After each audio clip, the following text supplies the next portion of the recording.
Yo, Atlas speaking, and welcome to part 10 of What If I Was Reincarnated in the world of Naruto as Naruto's twin sister. Let the tale begin. Chapter 201, Interrogating Hisoka. A groan escaped Hisoka's mouth as she slowly opened her eyes. What happened?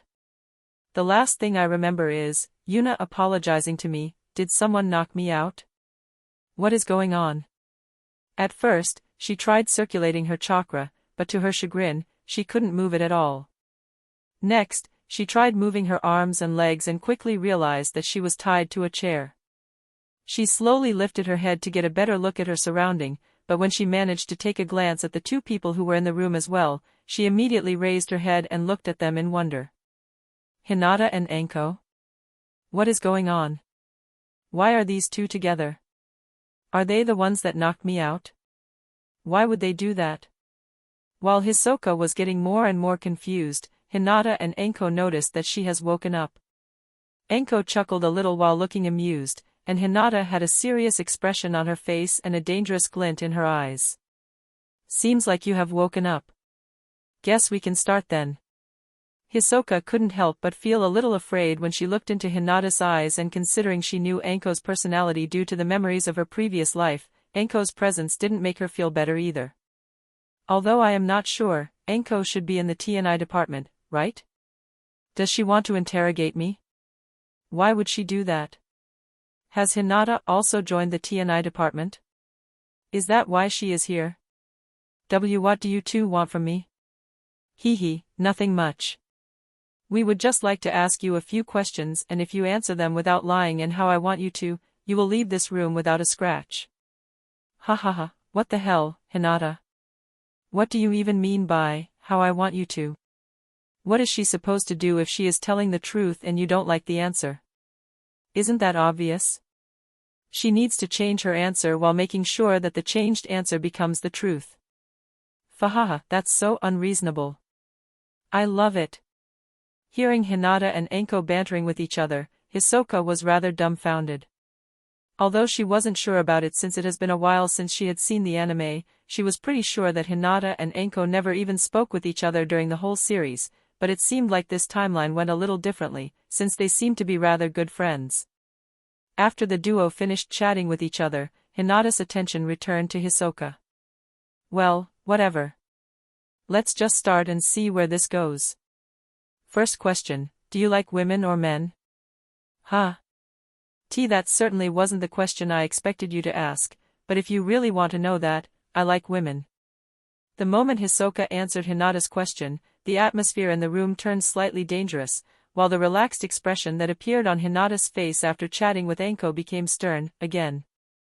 Hisoka had no idea what she did wrong, but that, apparently, was the wrong answer. What kind of women do you like? Yet again, Hisoka was stunned by Hinata's weird question but started thinking about the answer anyway. It was not like she had any other choice, after all. Truth be told, she wasn't entirely sure about the answer either. She thought about it for a short while, and then, an image of Karen appeared in her head. Well, I might have no chance with her, but that doesn't mean that I don't find her attractive. Guess I will go with that image for now. Well, the image of the original Karen minus her addiction to Sasuke.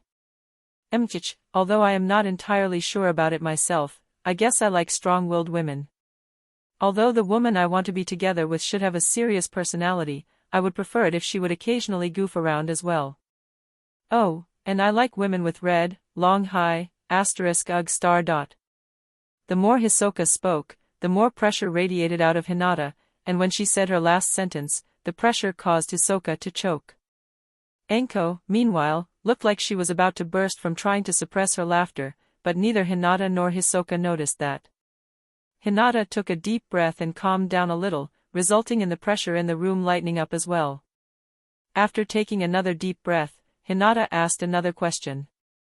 Very well, here comes the last and most important question. What do you think about having a harem? Well, that's rather personal, but since I don't really seem to have a choice, I guess I will just answer. Despite it being rather unrealistic, I would like to have one. Hisoka expected that Hinata's anger would flare again, but Hinata only looked at her with confusion clearly visible in her eyes. Huh? What do you mean by, have one? I thought you wanted to join one. Eh? Join one? Whose harem am I supposed to join? In fact, I don't even know a person who has a harem. As soon as Hisoka finished speaking, all the puzzle pieces clicked into place and her face paled when she realized that the way she described the kind of woman she likes, the description could fit Yuna as well. I have absolutely no desire to join Yuna's harem. What the hell? Why would you even think that? Fahahaha. This was even funnier than I thought it would be, ha ha ha. Hisoka's outcry was the breaking point for Anko as she started laughing out loud. Hinata, meanwhile, realized that Anko tricked her into thinking that Hisoka had a crush on Yuna and a small blush appeared on her face. A short moment later, Hinata managed to suppress the shame and zeroed in on Anko. I see, so you tricked me, huh? Very well, time to die. As she said that, a thin sword appeared in Hinata's hand and her chakra flared out, flooding the room. Instead of being surprised by Hinata's action, a bloodthirsty smile appeared on Anko's face as she got into a combat stance and flared her own chakra as well, increasing the pressure in the room even further and almost causing Hisoka to suffocate. Hehe, try me. It has been a while since we had our last proper fight, so let's go all out, shall we? As Anko said that, red markings appeared under her eyes, while Hinata got blue ones. Both of them bent their knees and were about to jump at each other when a hand that was covered in red and blue fur knocked open the door. Yuna said that if you level the Uzumaki compound again, she will have to punish you. Hinata and Anko pouted when they heard what Kurama said and looked at each other like they were considering whether it was worth it or not to risk the punishment, but that quickly changed when Kurama said his next sentence. By the way, the punishments are no dangos for a month for Anko and no head pats for Hinata for a week. Hinata and Anko both paled when they heard that and immediately suppressed their chakra while pretending that they didn't even consider starting the fight despite the punishment they would receive. Feeling the overbearing pressure in the room diminish, Hisoka finally managed to take a breath and stabilize her consciousness that was about to slip away. She groggily scanned the room with her eyes and moments later she noticed the dog-sized fox that was giving Hinata and Anko an aloof smirk. Kurama. The moment that name left her mouth, she knew she made a mistake as not only did Kurama's fierce gaze fall on her, but Hinata and Anko's as well. Well, I have done Get up. Chapter 202, Unveiling Secrets. Yet again, Hisoka opened her eyes as a groan escaped her mouth. This was the second time she woke up after getting knocked out today, and it certainly wasn't an enjoyable experience. Just like the previous time, she tried to circulate her chakra and to her surprise, she noticed that it actually worked and that she wasn't tied to a chair either and was instead laying on a comfortable couch. You can interpret it as a token of goodwill that I removed your restraints, but I hope you don't think for even a second that just because I didn't bother restraining you that you have even the slightest chance of getting away. While Hisoka was pondering whether she should just try dashing for the exit with all she had, she heard Yuna's calm voice and immediately discarded the idea. She took a deep breath to calm herself down a little and took a look at where Yuna's voice originated from. Luckily, Hisoka wasn't drinking anything right now, because if she would have definitely sprayed her drink all over the room. Yuna was sitting on the couch opposite of the one she woke up on and had a relaxed smile on her face, while her arms were casually hooked around the shoulders of the two people sitting next to her. Hinata sat to her right, and Anko to her left, and both of them were looking at Hisoka with curiosity. That kind of view would have already been enough to shock Hisoka, but what really surprised her was something else. A dog-sized fox with red, blue, and white fur was lazing around on Hinata's lap while its head was on Yuna's. It had a relaxed expression on its face, while Hinata was occasionally stroking its fur. No matter how I look at it, that's Kurama. What the hell happened to him? Why is he acting like a pet? What happened to his dignity and pride? As if he noticed that Hisoka was thinking something rude about him, Kurama lifted his head and glared at her, which caused her whole body to shiver. Oh okay, despite the small size, I probably shouldn't mess with him. That was quite a lot of pressure just now. While Hisoka was trying to wrap her head around the current situation, Yuna started speaking. Well, time to spill the beans, Hisoka.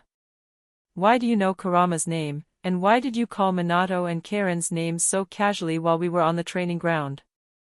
Hisoka was astonished when she realized that Yuna had been suspicious of her even before she slipped up by saying Kurama's name, but there were more important things to discuss right now, so she shoved the problem to the back of her head.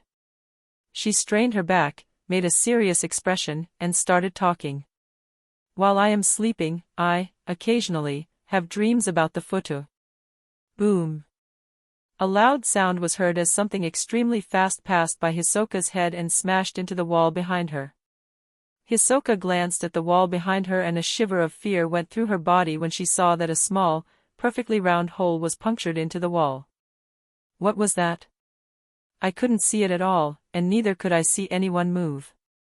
If that was aimed at my head, I would be dead right now. I do not appreciate people lying to me, Hisoka.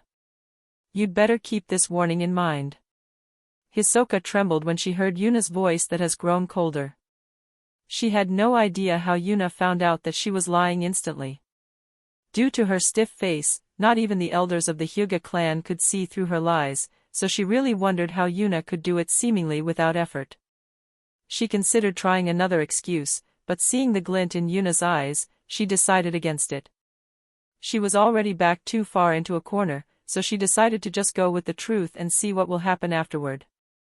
I have memories of my past life. Hinata and Enko opened their eyes wide in surprise when they heard that, while Yuna was only nodding her head in understanding. After pondering about Hisoka's answer for a while, however, she shook her head in denial. Although that was the truth, there is still more, isn't there? Just having memories of your past life doesn't explain how you would know Kurama's name, after all. Hisoka almost clicked her tongue in annoyance when Yuna easily saw through her diversion but managed to suppress it in time. If she just had to tell them that she had memories from her previous life, she wouldn't worry too much about their reactions, but saying that she actually watched a show that had all of them in it was a completely different matter. Well, all of them except for Yuna, who Hisoka still suspected to have similar circumstances to her. In the end, she simply decided to stop worrying about it. She had already accepted that it was not likely that she could get out of here without telling her real story. Arnues. Additionally, there was an anime, a TV series in my previous life that was called Naruto, which was very similar to this world. I don't think I have to mention who the main character of that series was, do I? Hinata, Enko, and Kurama's jaws hit the floor when they heard what Hisoka just said. They instinctively looked at Yuna to get a confirmation whether what she just said was true or not, but considering Yuna didn't give her another warning, it was rather obvious that she was telling the truth. Actually, even Yuna was surprised by what she just heard. Although she expected Hisoka to have some kind of external source of information, she certainly didn't expect that she had seen what events will happen in the future of this world. Truth be told, that didn't bother her too much, since whatever timeline she had seen, it certainly wasn't the current one, but what actually bothered her was something else. So Naruto is the main character of this world, huh? That's seriously pissing me off. This explains why Naruto has such a high encounter rate of ridiculous events and he even got an inheritance from birth. Good thing I rejected that crap or I might have become entangled in fate as well. Worst of all, I am not yet at a level where I could simply crush Naruto's fate, but interfering shouldn't be too hard, especially since I have been doing so since Naruto was born. Guess I should get as much information out of Hisoka as I possibly can and make plans for the future. Since the timeline she is aware of is different from this one, I shouldn't rely on her knowledge too much, but using it as a rough outline of the future should be fine. Yuna took a deep breath and pushed down her irritation. She glanced at Hinata and Enko and noticed that they were a bit shaken from what they just heard, while Kurama didn't seem to be too happy about it either. Hisoka, meanwhile, looked a little like someone who was about to be judged for their crimes. Very well, Hisoka. I am aware that there is still something else you are hiding, but I won't bother with that today. For now, you should go home and we can talk some more tomorrow. It is getting late, after all. Hisoka's eyes widened when Yuna revealed that she knew that Hisoka was still hiding something, but she was even more surprised when Yuna told her that she can go home for now. You are allowing me to leave? Just like that? Yuna just shrugged her shoulders when she heard Hisoka's questions. Why wouldn't I? The only dangerous secret you managed to dig up is about Kurama, and even if you told someone about him, I am rather doubtful that anyone would believe you. And even if someone were to believe you, I just need to deny everything and the discussion is over. If it is just your words against mine, it is obvious who holds more sway. Hearing Yuna's argument, Hisoka could only smile wryly. A genin, fresh out of the academy, was accusing an elite jonin and head of a clan of a crime without the slightest evidence. Hisoka didn't need to think much about how that would end.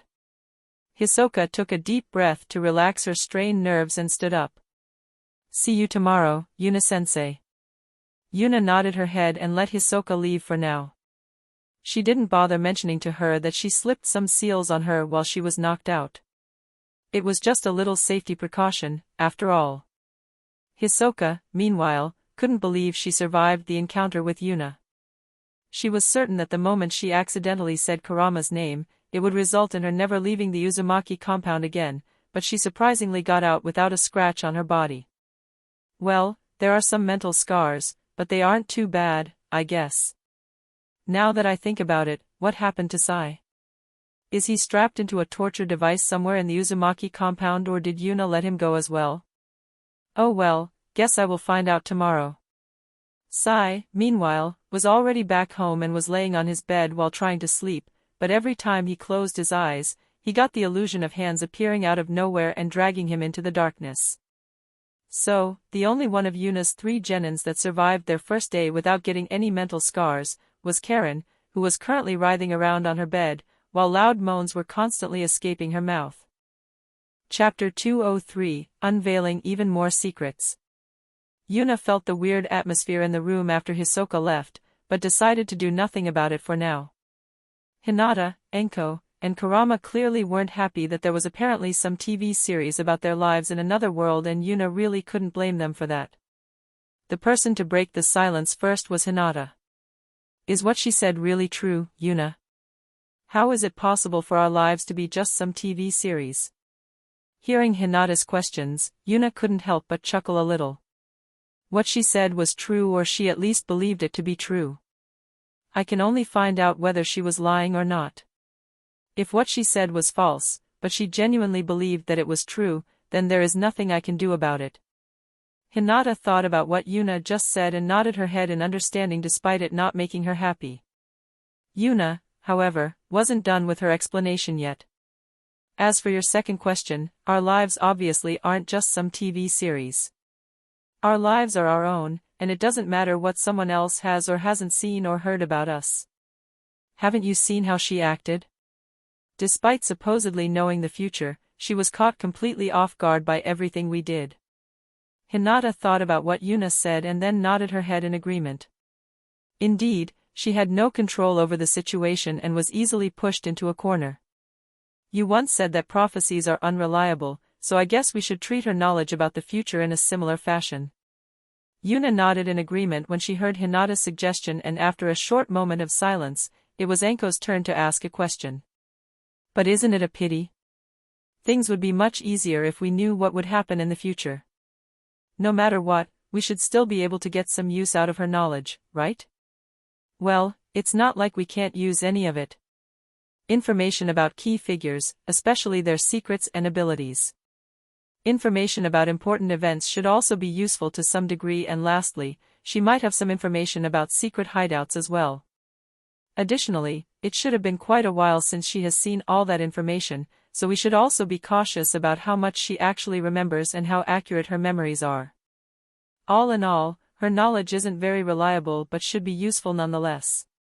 That is, of course, only if what she said is actually true and she isn't simply delusional. Hinata and Enko both nodded their heads in agreement, but Yuna could tell that both of them still had something they wanted to ask. After a few moments of awkward silence, Hinata and Enko glanced at each other before Hinata took a deep breath and started speaking again. Who are you really, Yuna? Hearing Hinata's question, Yuna couldn't help but chuckle a little. What a weird question to ask after we spent so much time together. I am Yuna Uzumaki, the one and only. A pout appeared on Hinata and Enko's faces when they heard Yuna's answer, which caused a smirk to appear on Yuna's. You know that this isn't what I meant, Yuna. Oh? It isn't? Then what did you mean? I wanted to know whether you are just like Hisoka. Yuna's smirk grew even wider as she answered Hinata's question. Of course not, I am much better. No, what I mean is, AR. Bang. Damn it Hinata, get a grip. Yuna, are you a person with memories from her past life? Seeing Hinata struggling to ask the question properly, probably due to not wanting a proper answer in the first place, and Yuna constantly avoiding giving a proper answer, Enko snapped. She smacked her hands on the table and asked Yuna a direct question that couldn't be easily answered in a non-committing way. Yuna's smirk grew even further when Enko finally snapped. Hinata and Enko did occasionally probe her about how and where she got all of her knowledge from, but they only did so in a rather offhanded manner, so Yuna never bothered giving them a proper answer. Now, however, when Enko finally asked the question properly, she decided to answer it properly. Yes, I am. Wait, you told them just like that? The moment Kurama's words left his mouth, he knew he messed up, as Hinata and Enko's death glares landed on him immediately. You knew about this, Kurama. A shiver went through Kurama's body as he stood up from Hinata's lap with lightning speed and jumped towards the door. I almost forgot, I still have something to do. See you later. Although Hinata and Enko were glaring at him as he walked through the door, they decided to not do anything for now, simply because they had a more important target in front of them. Why have you never told us? Because you never asked. After a short awkward silence, Enko was the first to resume speaking. We asked you plenty of times. Yuna could only snort when she heard that. Asked me plenty of times? Do you mean those non-committed, half-questions you would occasionally probe me with? Sometimes you appear to be much older than you are supposed to be, Yuna. Wow, I really would like to know how you managed to find out about that, Yuna, and so on, and so on. Please don't speak nonsense, Enko. You know exactly what kind of person I am, and if you wanted to know something, you should have simply asked. After Yuna's scolding, an annoyed pout appeared on Enko's face, but she didn't argue with her. Unfortunately, it was exactly like Yuna just said. Hinata and Enko could have asked Yuna about the truth at any time, and the chances of Yuna actually answering truthfully were rather high, but both of them feared hearing about Yuna's secret since it might change the dynamic between the trio, which was not something they wanted. Although Hinata somewhat agreed that dancing around the question for so long was somewhat silly, there was still something else that was bothering her. Why didn't you tell us about it on your own? Isn't your past life a big part of you? I would have liked to know more about it. Yuna pondered Hinata's question and then just shrugged her shoulders. To me, my past life doesn't matter anymore. I had a long life and a satisfying death. That chapter of my life is over. Additionally, I knew that you two weren't dancing around the topic without a reason. You didn't want to know about my secret, because you didn't want our relationship to change, and although I very much doubt that it would happen, I respected your thoughts and waited for you to make the first step. Hinata and Enko both nodded their heads, while a smile appeared on their faces.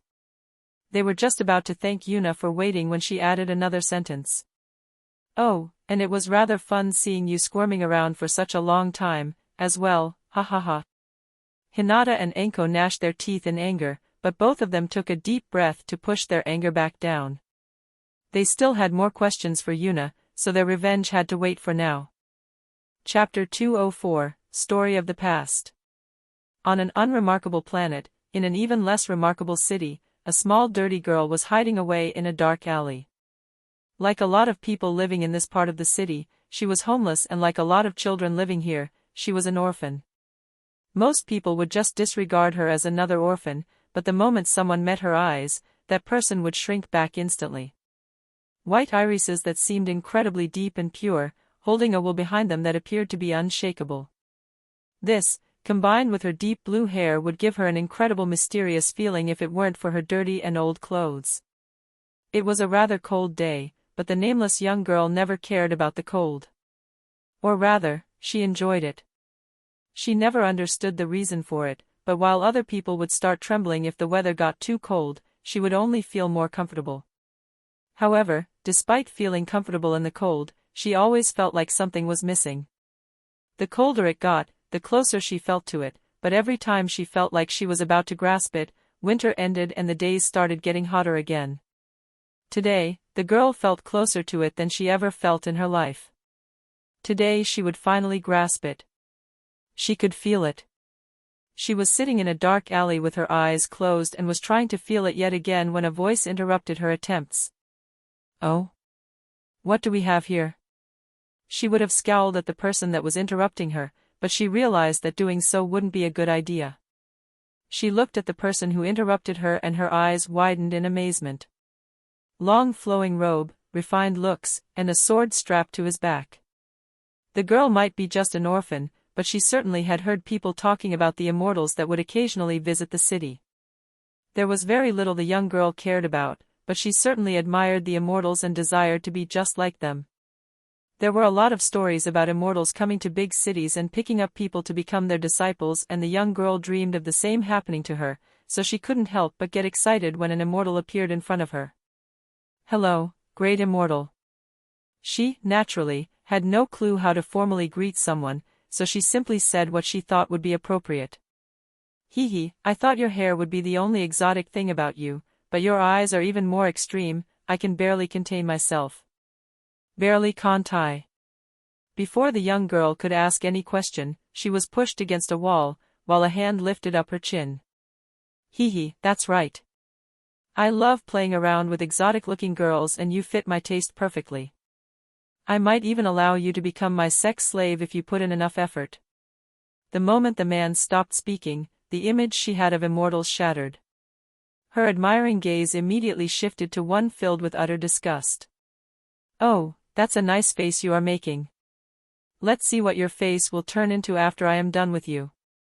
The girl didn't understand why, but she couldn't move her body at all, so she had no chance of resisting the person pushing her against the wall either, so all she could do was burn his face into her mind and seek revenge no matter what. Most commoners would probably laugh at her for even considering getting revenge against an immortal, but the young girl didn't care about that.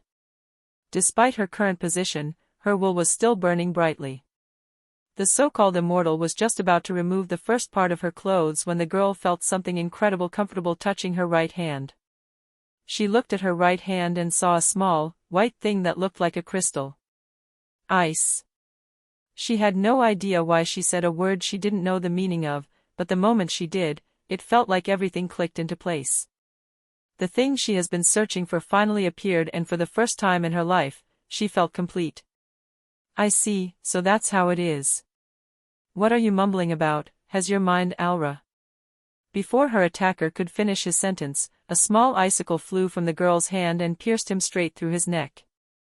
The girl swept away the hands that were holding her against the wall with disinterest, while the man's eyes looked at her in disbelief.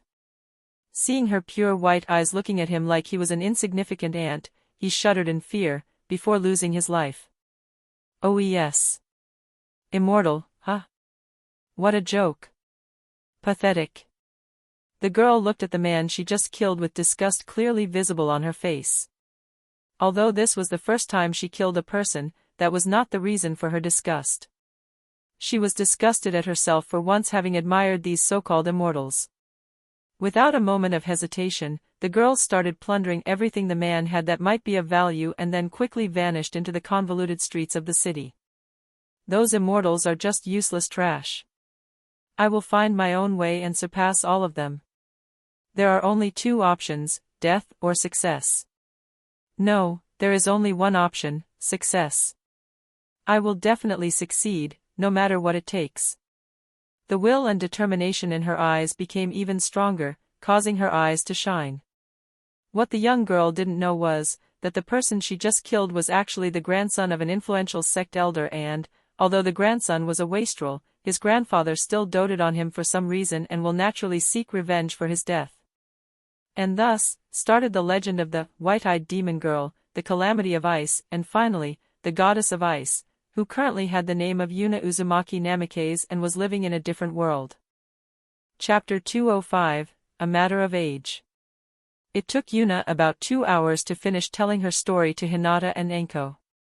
Obviously, she did not tell them every little detail, and just gave them a rough outline instead. If she wanted to tell them every single detail, it would simply take too much time. As Yuna previously said, she no longer thought much about her previous life, but if Hinata and Enko wanted to know more about it, she wouldn't mind telling them more stories about it either. After Yuna finished her story, Enko looked at her completely dumbfounded. As one of the people closest to Yuna, she had a pretty good understanding of how abnormal Yuna occasionally was. Up until now, she never thought about it too deeply and just credited it to Yuna having an incredible perception or simply being a monstrous genius. Now, however, after hearing the story about Yuna's previous life, and a lot of things made much more sense. Especially her insane abilities in combat and her skills in reading and tricking people. While Enko was digesting what she just heard, Hinata did something similar but thought about a completely different part of the story. And no way. What's with that insane harem size? There is no way I will allow it to grow to that size. T10, and no 15.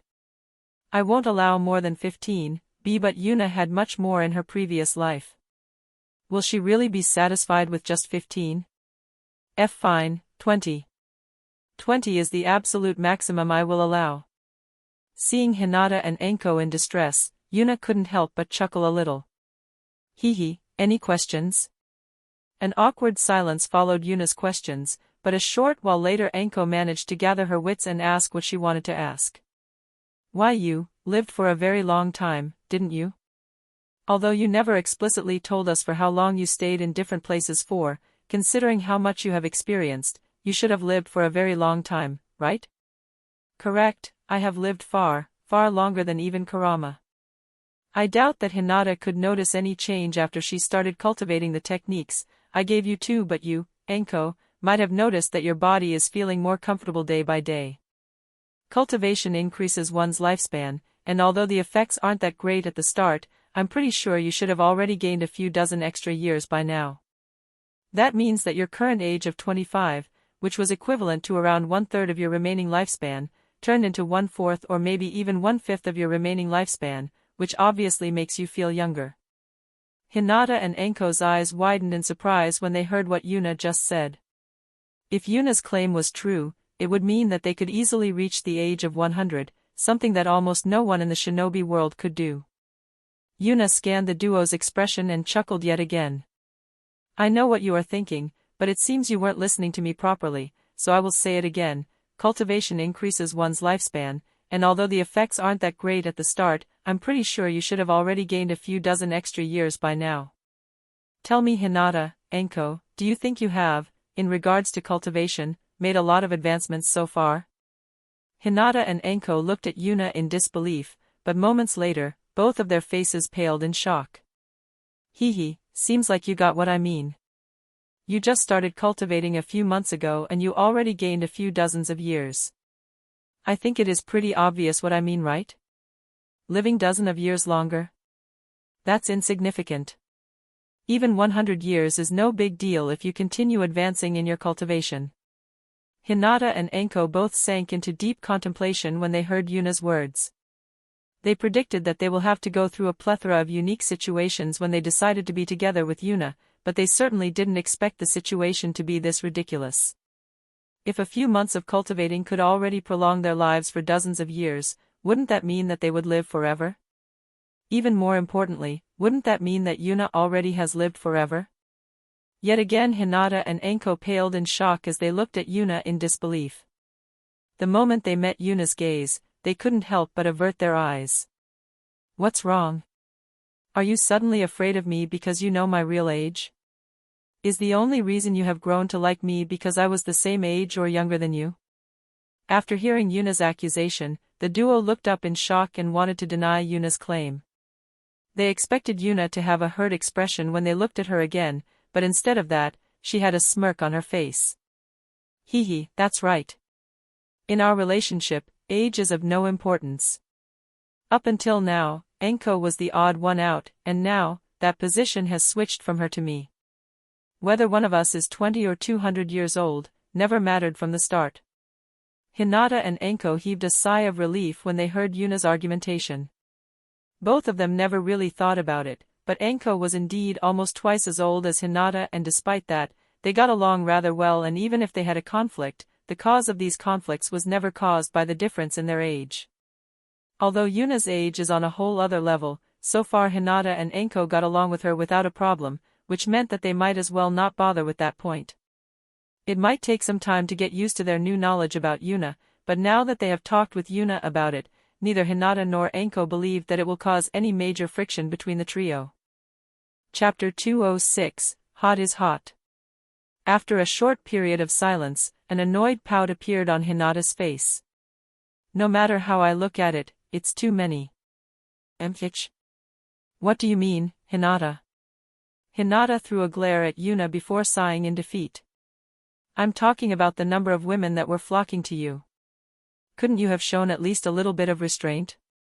Restraint? What's that? Ugh, I guess that was a stupid question. Seeing the wry smile on Hinata's face, Yuna and Enko couldn't help but chuckle a little. Indeed, Yuna never was someone who would show much restraint.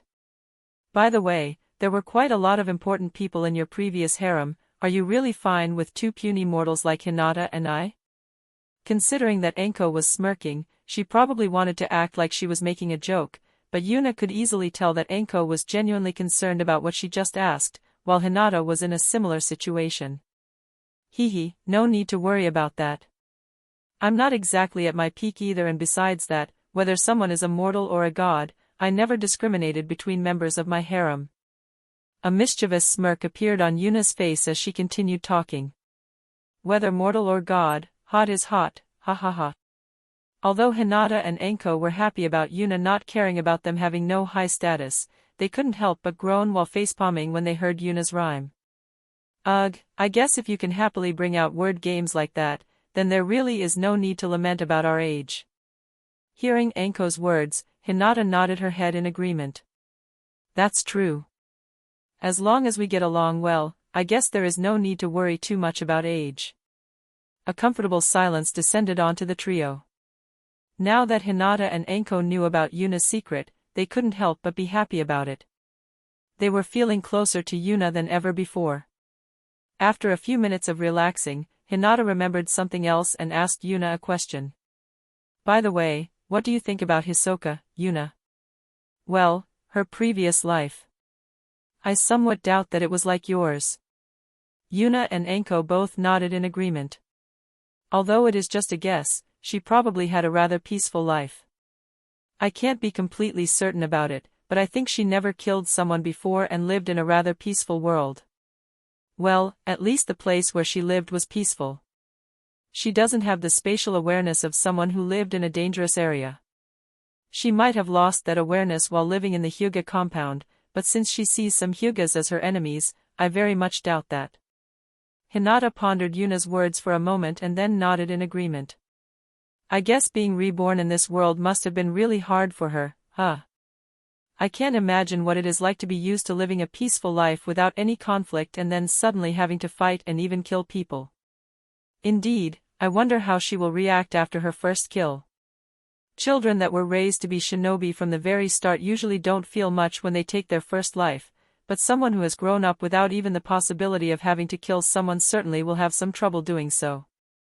Hinata and Enko both nodded their heads in agreement. Enko was never someone who shied away from blood and violence, so her first kill was rather anticlimactic. She killed her opponent and then moved on without even a second of hesitation. Hinata, whose personality is a little bit more on the gentle side, as long as Yuna wasn't involved, had slightly more trouble after killing her first person.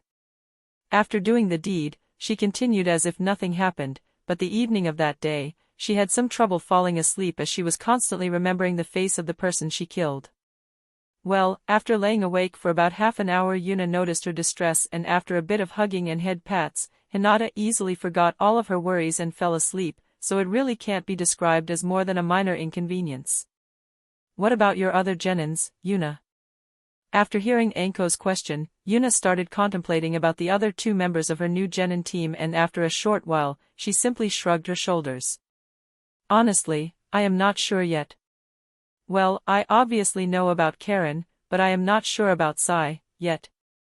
At first, I thought that he would be a root spy and that someone took over Danzo's organization after I killed him, but that doesn't seem to be the case. He is emotionally stunted like everyone from Root, but he genuinely tries to understand emotions, so he is different at the same time. For now, I am rather satisfied with my team. Hisoka, as a member of the Hyuga clan, will be responsible for the front line. Karen, with the seals she learned from me and the Iryo Jutsu she learned from Tsunade, will be responsible for the support, and I will see what I will do with Sai since I haven't seen what he can do yet. In the report about him, it was written that he can paint animals and animate them with a jutsu, so he should do well in mid-range to long-range combat, which fits the team rather well. Yet again, Hinata and Enko nodded their heads in agreement, but moments later Hinata seemed to have remembered something and glared at Yuna. Now that I think about it, what did you do to Karen? That damn pervert smile was even sloppier than it usually is while she is near you. Hee, I just gave her a little reward. Are you interested as well, Hinata? A heavy blush appeared on Hinata's face when she saw Yuna's perverted smile, but despite that, she gritted her teeth and nodded her head. She wanted to know what kind of reward Karen got, and she knew that this was the only way Yuna would actually show her. Although it was rather risky, it was a risk Hinata was willing to take to find out what kind of reward Karen got. About a minute later, Hinata and Enko were both on all fours. Hinata, because Yuna was currently sitting on her back, and Enko, because she was laughing too hard and actually fell off the couch after Yuna sat down on Hinata's back. While Enko was laughing her ass off, Hinata had a somewhat conflicted expression on her face. Well, I won't deny that feeling Yuna's butt on my back is rather nice, but Karen seriously has a rather special taste to see this as a reward. Although it is a little embarrassing, it isn't too bad. Yuna noticed that Hinata wasn't impressed, and a small smirk appeared on her face. She moved her hand and gave Hinata's but a firm smack, causing her body to shiver a little. Oh okay, I might understand the appeal a little now. Seeing Hinata's face change from confusion to pleasure for a short moment, when Yuna smacked her, Enko laughed even harder and started rolling around on the floor. Chapter 207, Yuna vs Genin Team. It was the morning of the next day, and Yuna was currently standing in the middle of training ground 3 with her hands behind her back and her eyes looking towards the horizon. The typical, I am an unfathomable expert, pose, one of Yuna's favorites. Hisoka, who was hiding nearby, felt her eyebrow twitch when she saw Yuna's pose. Seriously, no matter how I look at it, she is a reincarnated person as well. Why else would she take that kind of weird pose? If Yuna had heard Hisoka's thoughts, she would probably be rather annoyed by them. She just wanted to mess around a little, but accidentally gave Hisoka an additional clue about her identity, because she didn't expect that this kind of pose existed in Hisoka's world as well. A few moments of waiting later, a cluster of shuriken flew out of a nearby forest directly towards Yuna. Yuna wanted to move to the side, to dodge the shurikens, but just after making her first step, 2 black snakes that looked like they were made out of ink shot out of the ground and bound Yuna's body. Yuna slightly shifted her upper body, resulting in the body of the snakes blocking most of the shurikens, while she tilted her head to the side, dodging another one. Hisoka's eyes lit up when she saw the snakes binding Yuna and quickly jumped out of her hiding place towards Yuna. As a Hyuga, she didn't have many options but to aim for close combat, after all. She pushed her palm forward, in an attempt to hit Yuna's stomach, but Yuna simply sidestepped her attack and tripped Hisoka while sidestepping. Hee, haven't you seen Hinata's match against Niji? Hyuga footwork really isn't that great, huh? Hisoka clicked her tongue in annoyance when she heard Yuna's commentary, but she wasn't annoyed by Yuna mocking her footwork, but about the Hyuga clan changing absolutely nothing with their training schedules after witnessing Niji's beatdown. If the higher-ups of the Hyuga clan weren't doing anything about it, then Hisoka didn't dare to do anything either. Well, at least she didn't dare to do anything when there was a chance that someone would detect her. A small smirk appeared on Yuna's face when she saw the slight shift in Hisoka's stance, and moments later, Hisoka attacked her again. Although her movements were still rather similar to before, Yuna immediately noticed what was different. Yuna sidestepped her attack yet again, but this time, she failed at tripping Hisoka as she had already moved her leg out of the way, so Yuna had to jump back a little to dodge Hisoka's follow-up attack. Not bad. Considering your past, it is probably normal that you don't worship the gentle fist style like the other Hyugas, but you even managed to push me back a little, hee. Yet again, Hisoka's eyebrow twitched. Although it sounded like Yuna was praising her, considering Yuna still had her hands behind her back and that there were two snakes coiled around her, Hisoka somewhat couldn't take the praise to heart. Before Hisoka could complain to Yuna, another wave of shuriken was launched at Yuna, and at the same moment, Sai appeared, riding on a lion that appeared to be made out of ink, and as soon as closed the distance between him and Yuna by about half, Karen appeared from where the shuriken were previously launched from and ran towards Yuna as well. Yet again, Hisoka started attacking Yuna, but this time she was far more aggressive than the previous two times. Hisoka's attack, paired with the constant onslaught of shuriken, made it harder and harder to dodge for Yuna, but so far she didn't even have a scratch. Yuna bent her legs, dodging another shuriken, and jumped sideways, to dodge the descending paw of the lion. While jumping past the lion, Yuna gave its head a powerful kick, causing it to disperse into ink, but before her kick landed, Sai jumped off its back and towards Yuna, who was still in midair. Simultaneously, Hisoka saw her chance and attacked the airborne Yuna as well, while a single chain appeared out of Karen's back, and shot towards Yuna. After training Karen for a while, Yuna tested whether she can use the Uzumaki clan's adamantine chains, and surprisingly, she could. Unlike Yuna's or Kushina's version, Karen's version had no sealing capabilities and instead focused solely on physical attack power. Seeing 3 attacks flying towards her while she was in midair, a satisfied smile appeared on Yuna's face. That was pretty decent. I guess defeating a Chunin should pose no trouble for you. Yuna moved her hands away from her back, and as soon as she did, the 2 snakes binding her were torn to pieces like they were made out of paper. She gripped Hisoka and Sai's arms before their attacks could reach her and used them to slightly tilt her body in mid-air to dodge Karen's chain and then wound one of her legs around it. She tugged at the chain, and Karen, who thought that Yuna wanted her to lose balance, steadied herself by sending chakra to her legs and anchoring herself on the ground. Unfortunately for her, this was exactly what Yuna, who was flying at Karen now, wanted to happen, and before Hisoka or Sai could react, they were pulled by Yuna towards Karen. Before Karen could fully understand what was going on, Yuna slammed butt first into her chest, which caused Karen to fall over, and while she was falling, Yuna's legs snaked around her neck. At the same time, Hisoka and Sai managed to regather their bearing, but unfortunately for them, it was already too late as Yuna smacked both of them onto the ground next to Karen. When the dust settled, Yuna was revealed sitting on Karen with her legs around her neck, a position that would make it rather easy for Yuna to break her neck, while her 2 hands were holding kunai at the throats of Hisoka and Sai. Epsilon. Well, not bad, all 3 of you passed my test. Yuna stood up and removed the 2 kunai from Hisoka and Sai's necks, which caused the duo to stand up as well. Yuna-sensei, what kind of crazy move was that? Remembering how Yuna defeated them, Hisoka couldn't help but ask Yuna that question, but Yuna only shrugged her shoulders. No big deal, it's just a matter of good body control. Hisoka, naturally, didn't believe her for even a second. She didn't believe that that kind of maneuver was possible just due to Yuna having good control over her body, but since Yuna didn't want to talk about it, she wouldn't bother with it either.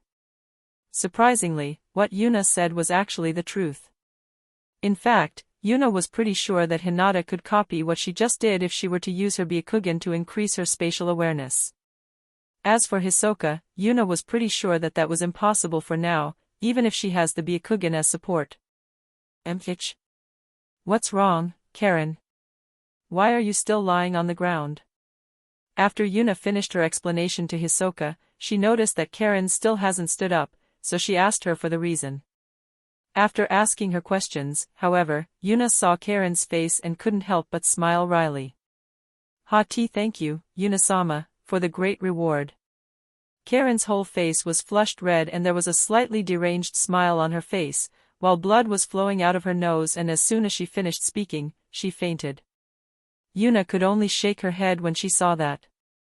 Right, she is a pervert. I forgot about that. Chapter 208, battle evaluation. It took a few minutes for Karen to regain her consciousness, and after she did, she remembered what just happened and almost lost her consciousness again. Yuna could only roll her eyes when she saw that. Stop messing around already, Karen. I have better things to do than to wait for you to regain your consciousness. Yes, Yuna-sama. Karen immediately snapped to attention when she heard Yuna's words and tried to stand up despite still being slightly dizzy, causing Yuna to smile wryly. Calm down, Karen. For now, stay seated and just listen to what I have to say. Karen nodded her head in acknowledgement and stopped trying to stand up. Very well, as I already said, you three will become my genin team from now on. Congratulations. A happy smile appeared on Karen's face when she heard Yuna's words, while Hisoka and Sai's facial expressions didn't change at all. Yuna could easily see that they were happy about passing as well, but didn't bother saying anything about it. Anyway, next is your battle evaluation and what I will focus your training on. The relaxed atmosphere was immediately replaced with a serious one, as all three of Yuna's genin tensed up. Let's start with Hisoka. Just like everyone from the Hyuga, you focus on close combat, which is not a bad thing but makes you rather inflexible, so I will make sure to teach you at least a few mid-range jutsu in the future. I know that the higher-ups in the Hyuga clan probably won't approve, but to put it frankly, I don't give a shit. You have already started developing your own style instead of mindlessly focusing on the gentle fist style, which I approve of and will help you develop further. We might as well have you try out a few weapons and see if there is anything that works well for you. As for your combat evaluation, there is no major flaw for me to point out, except that you changed your combat style too obviously. If you learn to change styles mid-exchange, there is a high chance that you can inflict a devastating surprise attack when your enemy least expects it. There were a few minor flaws in your movements in general, but I won't bother talking about that for now. We still have a lot of time to work on those after all. Hisoka pondered on Yuna's words for a short while and then nodded her head in understanding. She wasn't sure whether Yuna would actually be a good teacher or not, but now she already had a pretty good feeling about her. The fact that Yuna clearly wanted her to stop using the original gentle fist style was already a huge plus in Hisoka's book. She might not be some kind of martial arts genius, but, after almost 10 years of learning it, she could at least tell that the gentle fist style didn't work out that well for her. What made her even more excited was that Yuna wanted to teach her a few actual jutsu.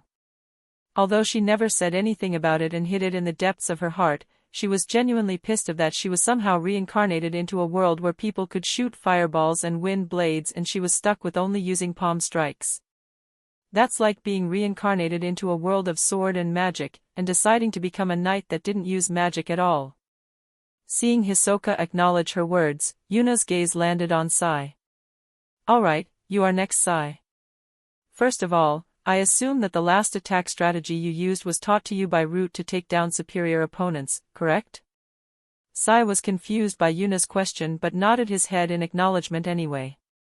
Good, you are forbidden from using that last attack from now on. You probably didn't notice, but that overly flashy approach made the real goal of that strategy rather obvious. It is supposed to distract the opponent at the cost of your life, so someone else can deal the finishing blow. It's a strategy where you are supposed to sacrifice yourself to give your allies an advantage. This time, even Sai's usually unmoving face moved, as his eyes widened in shock and his mouth slightly opened. Karen and Hisoka looked at Sai in disbelief as well, but when they saw his expression of surprise, they realized that Sai genuinely didn't know about this either. Anyway, I don't blame you for using that kind of technique during this mock fight, since you didn't know about it either. By the way, you should take a lot of things you learned during your time in Root with a grain of salt, since it certainly wasn't an organization that paid much attention to the lives of its members. If you have some doubt about a technique or jutsu, just ask me. Anyway, your snake ambush was well timed, but the snakes themselves were a little too fragile. The same goes for the lion, by the way, so we will focus on making your drawings more durable for now. The ability to animate your drawing is a very flexible skill, so there is no need to put much emphasis on anything else for a while. I will, however, train you in taijutsu, simply because it massively increases your survivability and time you can fight your opponent before becoming defenseless. Just like Hisoka before him, Sai nodded his head in acknowledgement. He was rather surprised that a combat strategy that he learned very early en route had that kind of goal behind it, but after thinking about it for a short while, he certainly understood how Yuna came to that conclusion. Approaching an enemy while riding a huge lion does, after all, draw a lot of attention to the person riding the lion. Next, Yuna's eyes landed on Karen, and she immediately started talking again. Well, your training will continue the same way as it did before you became part of my genin team. Heavy focus on seals and mid to long-range combat. The precision and timing of your shuriken during the fight was rather good, but you, freezing up when I grabbed your chain with my foot and pulled on it was a rather big flaw. In fact, now that I think about it, all three of you didn't react properly when I pulled that move. The trio lowered their heads when Yuna started glaring at them, but moments later she couldn't help but chuckle a little. Well, I guess I can't blame you too much for it either, since I very much doubt anyone would do that kind of crazy movement during a real fight. Well, anyone but me, at least. Anyway, let this be a lesson for you. You should always be ready for your opponent to do something you didn't expect him to do. This time, it might have only lost you the sparring match, but an opponent suddenly using an element you didn't know he had or another person ambushing you mid-combat can easily be the end for you. With tilde beta. Seeing all three of her genin obediently nod their head, Yuna nodded in approval. Always remember, constant vigilance. Yet again, Hisoka raised her eyebrow in doubt. Really? Now she is even pulling out quotes like that? Guess this at least confirms that she is a reincarnated person just like me. Yet again, if Yuna had heard Hisoka's thoughts she would be rather annoyed by them. Somehow, the secret that she was a reincarnated person was exposed, due to a life lesson she learned in her previous life. How could she not be annoyed by that? Chapter 209, An Alternative Timeline. Hisoka trembled in fear when powerful battle intent washed over her like a tsunami. Damn, I messed up. I seriously messed up. But it's not like I could have kept quiet about it, so what else was I supposed to do? Hisoka's demise started after Yuna finished her battle evaluation. Sai parted ways with them, and at the same time, Yuna, Karen, and Hisoka walked towards the Uzumaki compound, so Hisoka could tell Yuna, Hinata, and Enko what she knew about this world. While telling the whole story to them, Hisoka got all kinds of reactions from the trio. When Hisoka described the personality of the original Naruto, Yuna shook her head in disbelief, while Hinata and Enko looked at Yuna in gratitude. They felt that having someone with that kind of personality around would be incredibly annoying and had no doubt that Yuna played a significant role in averting that crisis. Following their reaction to the original Naruto, Hisoka couldn't help but tell them about the original Hinata and how she had a crush on Naruto, resulting in Hinata doing a spit take. At the same time, Enko fell to the ground while holding her stomach because she was laughing too hard, while Yuna barely managed to hold in her own laughter. After everyone calmed down, Hinata gave Yuna a grateful look. Although Naruto certainly played some part in helping her become more confident, it was apparent for Hinata that without Yuna, she would still be the shy girl that couldn't even speak a complete sentence without stuttering that Hisoka told them about. Next, Hisoka revealed the weird relationship Naruto and Sasuke had. Yet again, Enko almost suffocated due to laughing too hard, while Yuna and Hinata had wry smiles on their faces. What a sad timeline. Hinata has a crush on Naruto, but Naruto has a crush on Sasuke. Their relationship was just about to bloom, but suddenly Sasuke leaves Naruto for Orochimaru. How tragic. Well, that at least explains why Sasuke made the stupid decision to go to Orochimaru. I wonder what part of Orochimaru he found so attractive. Probably the long tongue, huh? This time it was Hisoka's turn to do a spit take while she was frantically trying to prevent unhealthy images from popping up in her mind. On a side note, Yuna almost had a stroke when Hisoka told her that the original Naruto needed a shadow clone and both hands to form a Rasengan, which, considering Minato created it to be used one-handed, completely goes against its purpose. If you need to use both hands to form the technique, then you might as well use a normal jutsu. This was the first, but certainly not the last, time that Yuna's screams of irritation echoed over the Uzumaki compound that day. The next part of the story was rather mundane. Naruto left the village for 3 years to train with Jiraiya. A few more things happened in Konoha during that period, but Hisoka barely remembered any of them and dismissed them as annoying fillers. Yuna decided to ignore the comment despite finding it slightly weird. Anyway, the story continued, and 3 years later, Naruto returned to Konoha pretty much as strong as he previously was. Now, with the added benefit of going into a Kyuubi-based rampage every time Sasuke's name is mentioned and the *ability to form a slightly bigger Rasengan, which, by the way, still needed the support of a shadow clone to be used.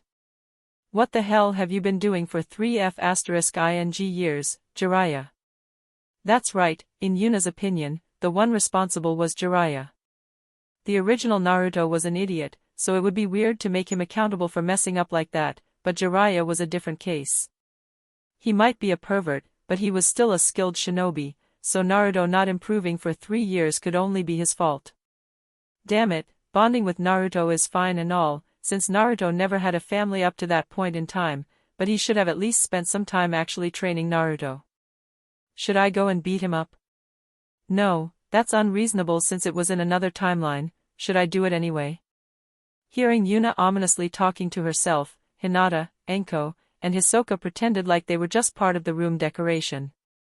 A short while later, the dark aura surrounding Yuna vanished, and Hisoka could continue her tale. The next part of the story that caught Yuna's interest was Haiden, a supposedly immortal person. Someone even chopped off his head, and after sewing it back on, he was good to go again. Yuna was rather curious about how that person's body worked and was looking forward to meeting him. Some more things happened. Naruto's hope to get his cough boy cough friend back was rekindled by Sasuke killing Orochimaru, but Sasuke decided that he would instead go full retard and hunt down Itachi. Luckily for him, Itachi already had one foot in the grave, was almost blind, and was only standing straight without falling over due to sheer willpower alone, so Sasuke barely managed to squeeze out a victory. After realizing that Itachi sacrificed everything he had to protect him and Konoha, Sasuke concluded that his next goal would be the destruction of Konoha. A decision that caused Yuna, Hinata, and Enko to perform a synchronized facepalm. Another exciting thing that happened was that some weirdo with a god complex and 2 Rinnegan appeared in Konoha to wreak havoc. At first, Yuna was somewhat surprised that so many people in Konoha died. When Naruto, somehow, managed to convince the person who killed these people in the first place to sacrifice himself to resurrect everyone he killed, Yuna almost coughed out blood in anger. What happened to your ideology? Don't do a 180 just because you had a 5-minute conversation with someone. What happened to your pain? Anyway, a while later, Sasuke killed Danzo, had another lover's quarrel with Naruto in which Naruto declared that they would die together. A bit later, Sakura decided to go full retard as well, declared her love for Naruto, and then decided to kill Sasuke on her own, which was beyond impossible. However, Sasuke felt challenged by Sakura's idiocy and decided to top it by doing something even stupider, so he decided to attack the 5 Kage all by himself, which resulted in him thoroughly getting his stuffing beaten out of him. Madara, or rather Obito, appeared when Sasuke was about to die and rescued him while declaring war against the world. Anyway, war happened. The whole world was fighting a bunch of weird-looking, white clones and a bunch of reanimations. Yuna wondered what Obito's plan was if Kabuto didn't support those weird-ass clones with the Edo Tensei but decided to ask him personally when she saw him the next time. And then, Hisoka said, what she shouldn't have said. Did you just say that Madara got reanimated as well? And that he was pretty much at full power when it happened? Yuna's battle intent flooded the Uzumaki compound as her face twisted in glee. Seeing the expression on Yuna's face, Hisoka's face paled. She wouldn't purposely accelerate the story just to fight Madara, would she? Hisoka gave Yuna's face another glance, and seeing the glint of insanity in Yuna's eyes caused her to pale even further. I think if *edit up, again. Chapter 210, Kagaya Oatsutsuki. Why Yuna-sensei, why you are not thinking about accelerating the story just so you can fight Madara, alright? Hearing Hisoka's words, Yuna woke up from her fantasies of fighting Madara to the death, and a serious expression appeared on her face. Of course not, But just so I don't accidentally summon him by myself, could you write down the exact steps I would have to take to summon him? Just so I can prevent them, of course. Cold sweat was flowing down Hisoka's back like a river when she saw the seemingly innocent look on Yuna's face. She didn't believe Yuna's words for even a second, and she was frantically looking around to find a way to escape Yuna.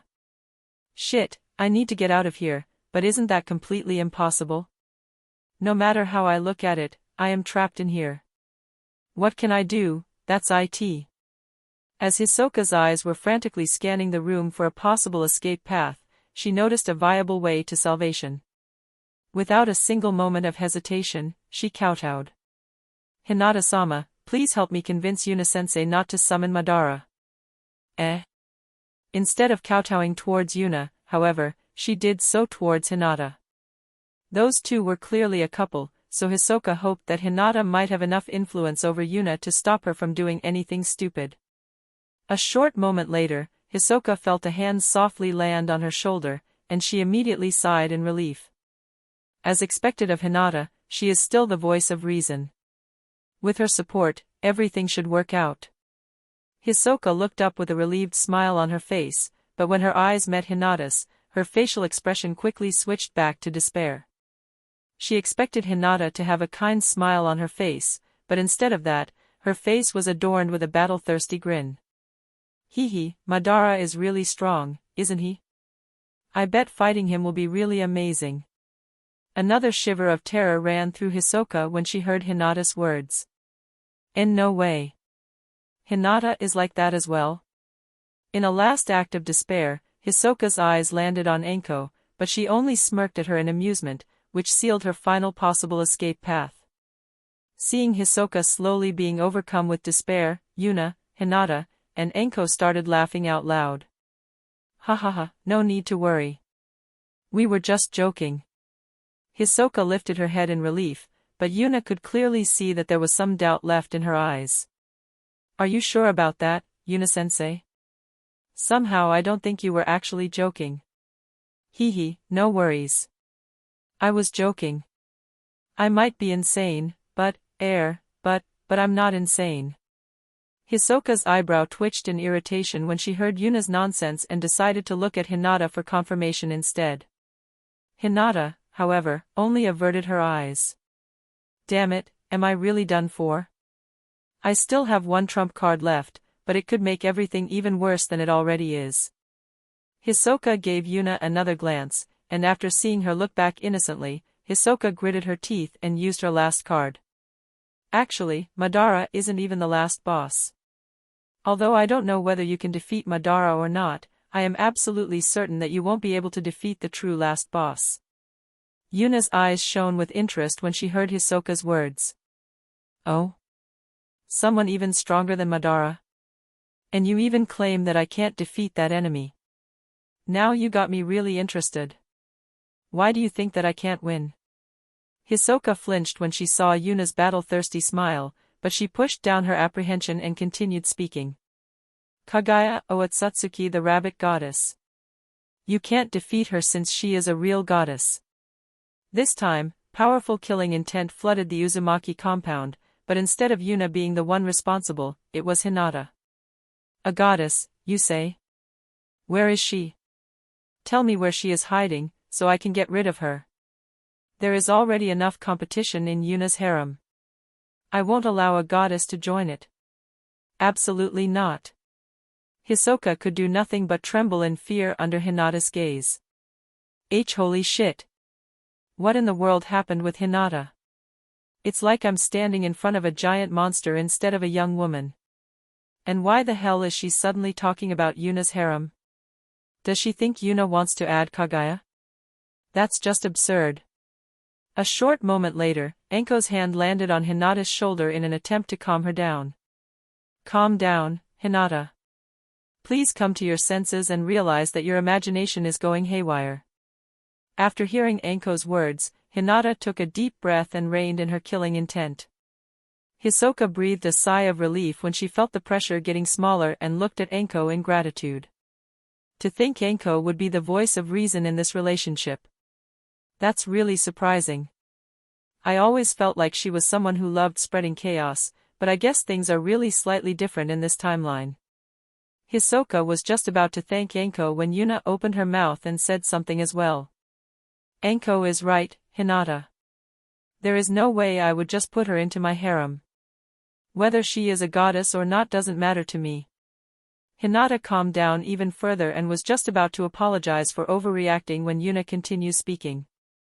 What does matter, however, is whether she is attractive and what kind of personality she has. If those two things fit, then I don't mind picking her up. Yet again, Hinata's killing intent burst forth while she was giving Yuna a death glare. Anko, on the other hand, couldn't help but chuckle when she heard Yuna's words. Haha, that's correct. I wonder what having sex with a goddess is like. After hearing Anko's words, a crimson-red blush appeared on Hinata's face. It was rather apparent to Hinata that Anko was not talking about Kaguya when she mentioned having sex with a goddess. When she heard Anko's words, all kinds of inappropriate pictures involving Yuna and her appeared in Hinata's mind. Hisoka, who obviously didn't know that Anko was talking about Yuna, was completely dumbfounded by Hinata suddenly blushing. Well, to be precise, the whole conversation about Kaguya was completely incomprehensible to her. She wanted to intimidate Yuna with the emergence of a goddess, but that somehow turned into a discussion about whether said goddess will join Yuna's harem or not. Could someone explain the situation to me? Why is everyone's first thought when I mention a goddess that she will end up in Yuna's harem, and why is Hinata blushing so hard? Yuna admits to being insane rather easily, but it seems that Hinata and Anko have a similar condition to Yuna. I wonder if it is possible to change my Jonin sensei. It probably isn't, right? Chapter 211, Training Progress. Chapter 211, Training Progress. A few months passed since Hisoka told Yuna, Hinata, and Anko about her past life. Yuna didn't do anything to accelerate the war or to lure out Madara and Kaguya in the last few months. She might be a battle junkie, but she was not willing to sacrifice the lives of innocent people so that she could have an enjoyable fight. Well, she won't go out of her way to stop it either. There seemed to be a lot of fate bullshit involved in that battle, and Yuna would rather not mess around with that. Additionally, a war that will result in every country allying will actually be a pretty good thing. Although Yuna didn't believe for even a second that something like world peace was even remotely possible, after fighting side by side with each other, the conflicts between the countries should at least cool down a little. Of course, Yuna was still looking forward to fighting Madara and Kaguya. She won't go out of her way to accelerate the whole story, but she won't prevent it either. Well, Yuna never claimed that she wasn't a hypocrite.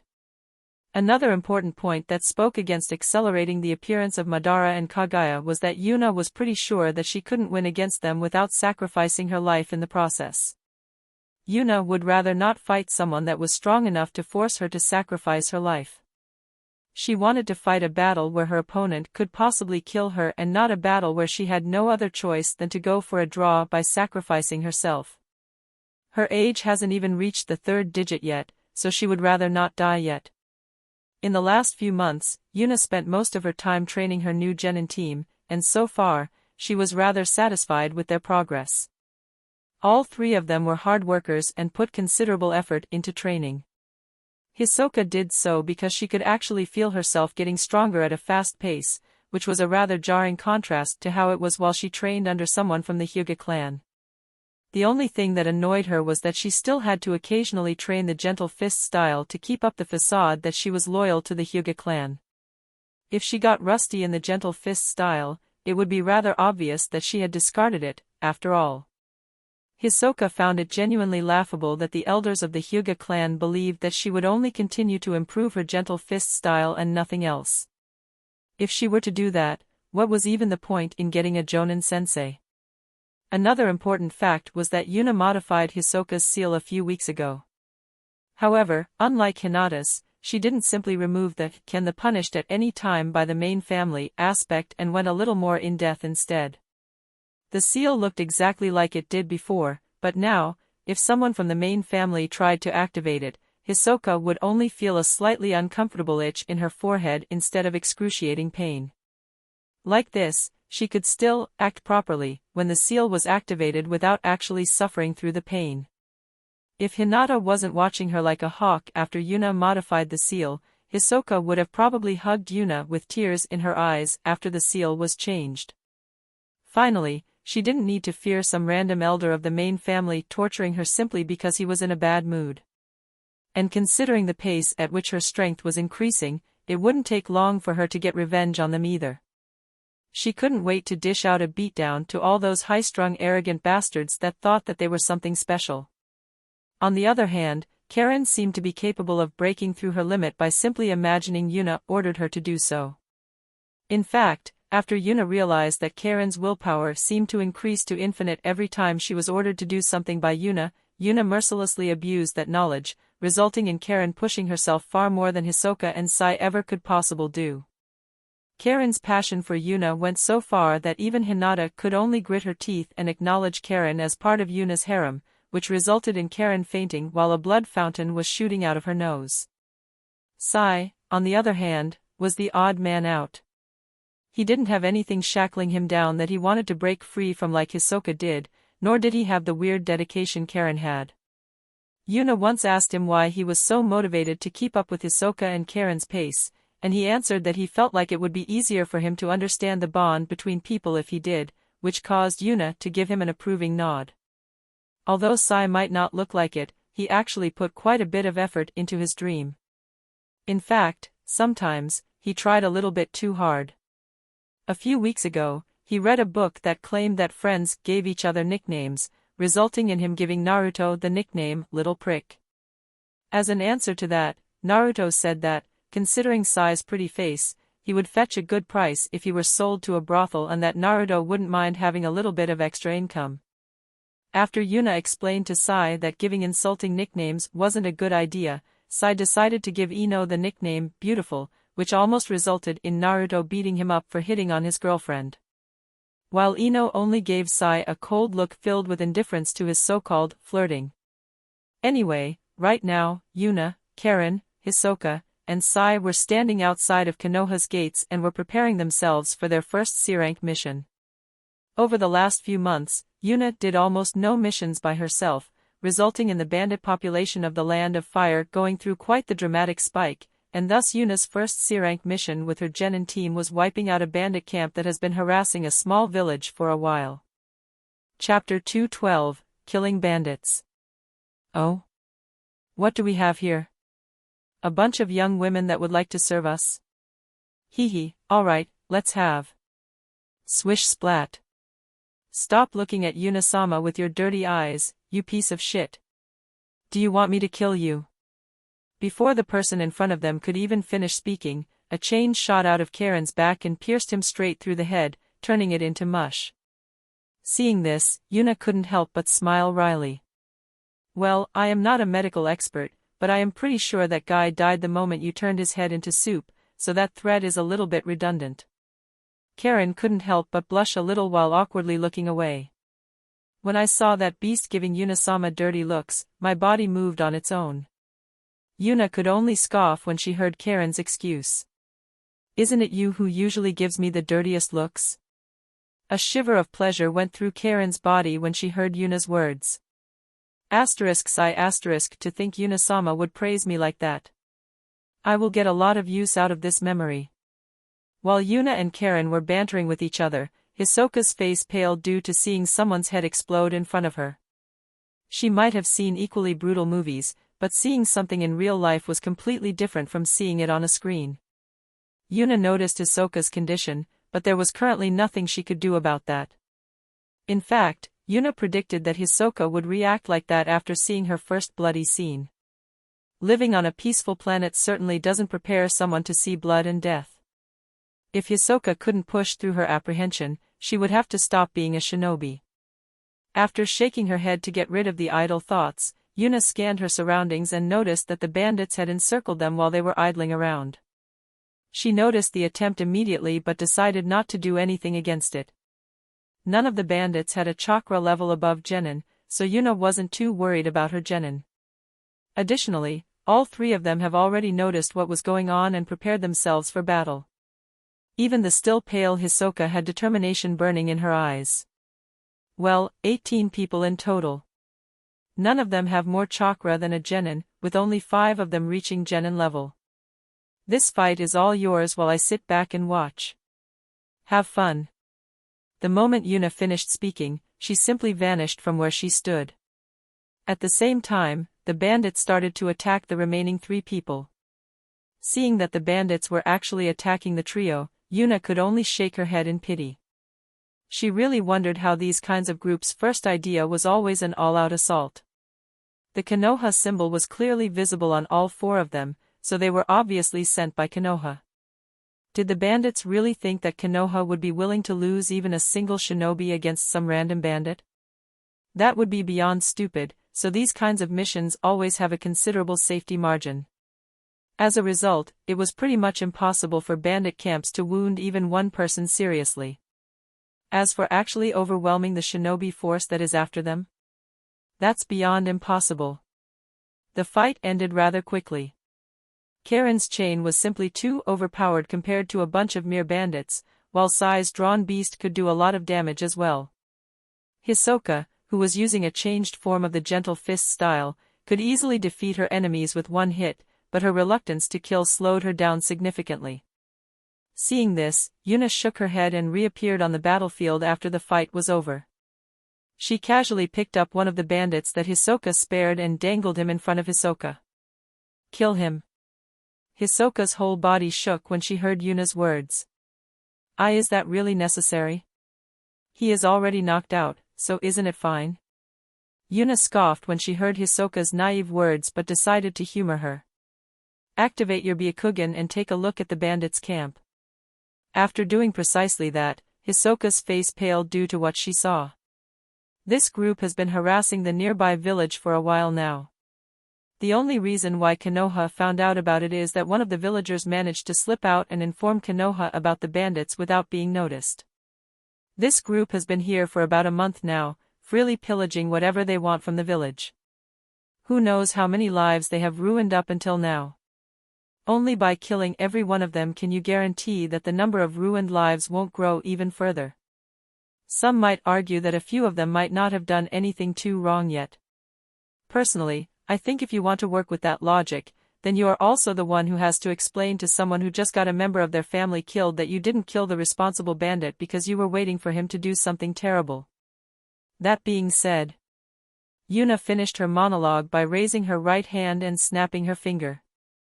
This resulted in ice spears appearing above the heads of every still alive bandit except for the one Yuna was still holding. Only a dead bandit is a good bandit. The ice spears fell, piercing the heads of the people on the ground, killing them instantly. Seeing the indifference in Yuna's eyes while casually taking so many lives caused Hisoka to shudder. Terrifying.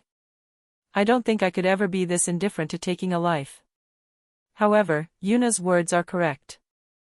I am not naive enough to believe that one of these guys would suddenly switch sides and become a good person. If I want to continue as a shinobi, I need to be able to kill someone. Although I could claim that I would just do it at another time, it is much safer to get used to it here instead of getting into a dangerous situation later on and freezing up. Well, I will put this bluntly. I am not willing to work together with someone who might freeze up if the situation gets dangerous and becomes a matter of killing or getting killed. Someone that can't kill is not suited to being a shinobi. So make your choice, Hisoka. After hearing Yuna's words, Hisoka gritted her teeth and got into a fighting stance. After taking a few deep breaths to calm her nerves, her hand shot forward, hitting the person Yuna held on the chest where the heart was, killing him in the process. After she realized what she had done, Hisoka sighed in relief, and then started puking. Chapter 213, Hiruzen's Enlightenment. After Hisoka finished creating rainbows, Yuna resumed speaking while chuckling a little. Hehe, we have known each other for only a few months, and this is already the second time I saw you puking. Hisoka couldn't help but groan when she heard Yuna's words and remembered the first time Yuna teleported her with the Flying Thunder God seal. That experience was certainly not much more pleasant than the current one. Ugh, and whose fault do you think that is? Ha ha ha, your own. Hisoka could only smile wryly after hearing Yuna's words. Although bantering with Yuna eased up her discomfort a little, she was still far from feeling well again. Anyway, now that Hisoka got her first kill, I guess we should return to Konoha and report the successful completion of our mission. Karen, Hisoka, and Sai nodded their heads in agreement, but the moment Yuna started walking, all three of them gave her weird looks. Yuna-sensei, I am pretty sure you are walking in the wrong direction. Konoha should be in the opposite direction of where you are currently walking. After hearing Hisoka's words, Yuna couldn't help but chuckle a little. Hehe, what are you talking about, Hisoka? I am absolutely certain that I am walking in the correct direction. Don't worry about it, and just follow me. Hisoka gave Yuna a weirded out look before glancing at Karen and Sai, who also seemed to think that Yuna was walking in the wrong direction. After exchanging glances for a short moment, all three of them simultaneously shrugged their shoulders and started to follow Yuna.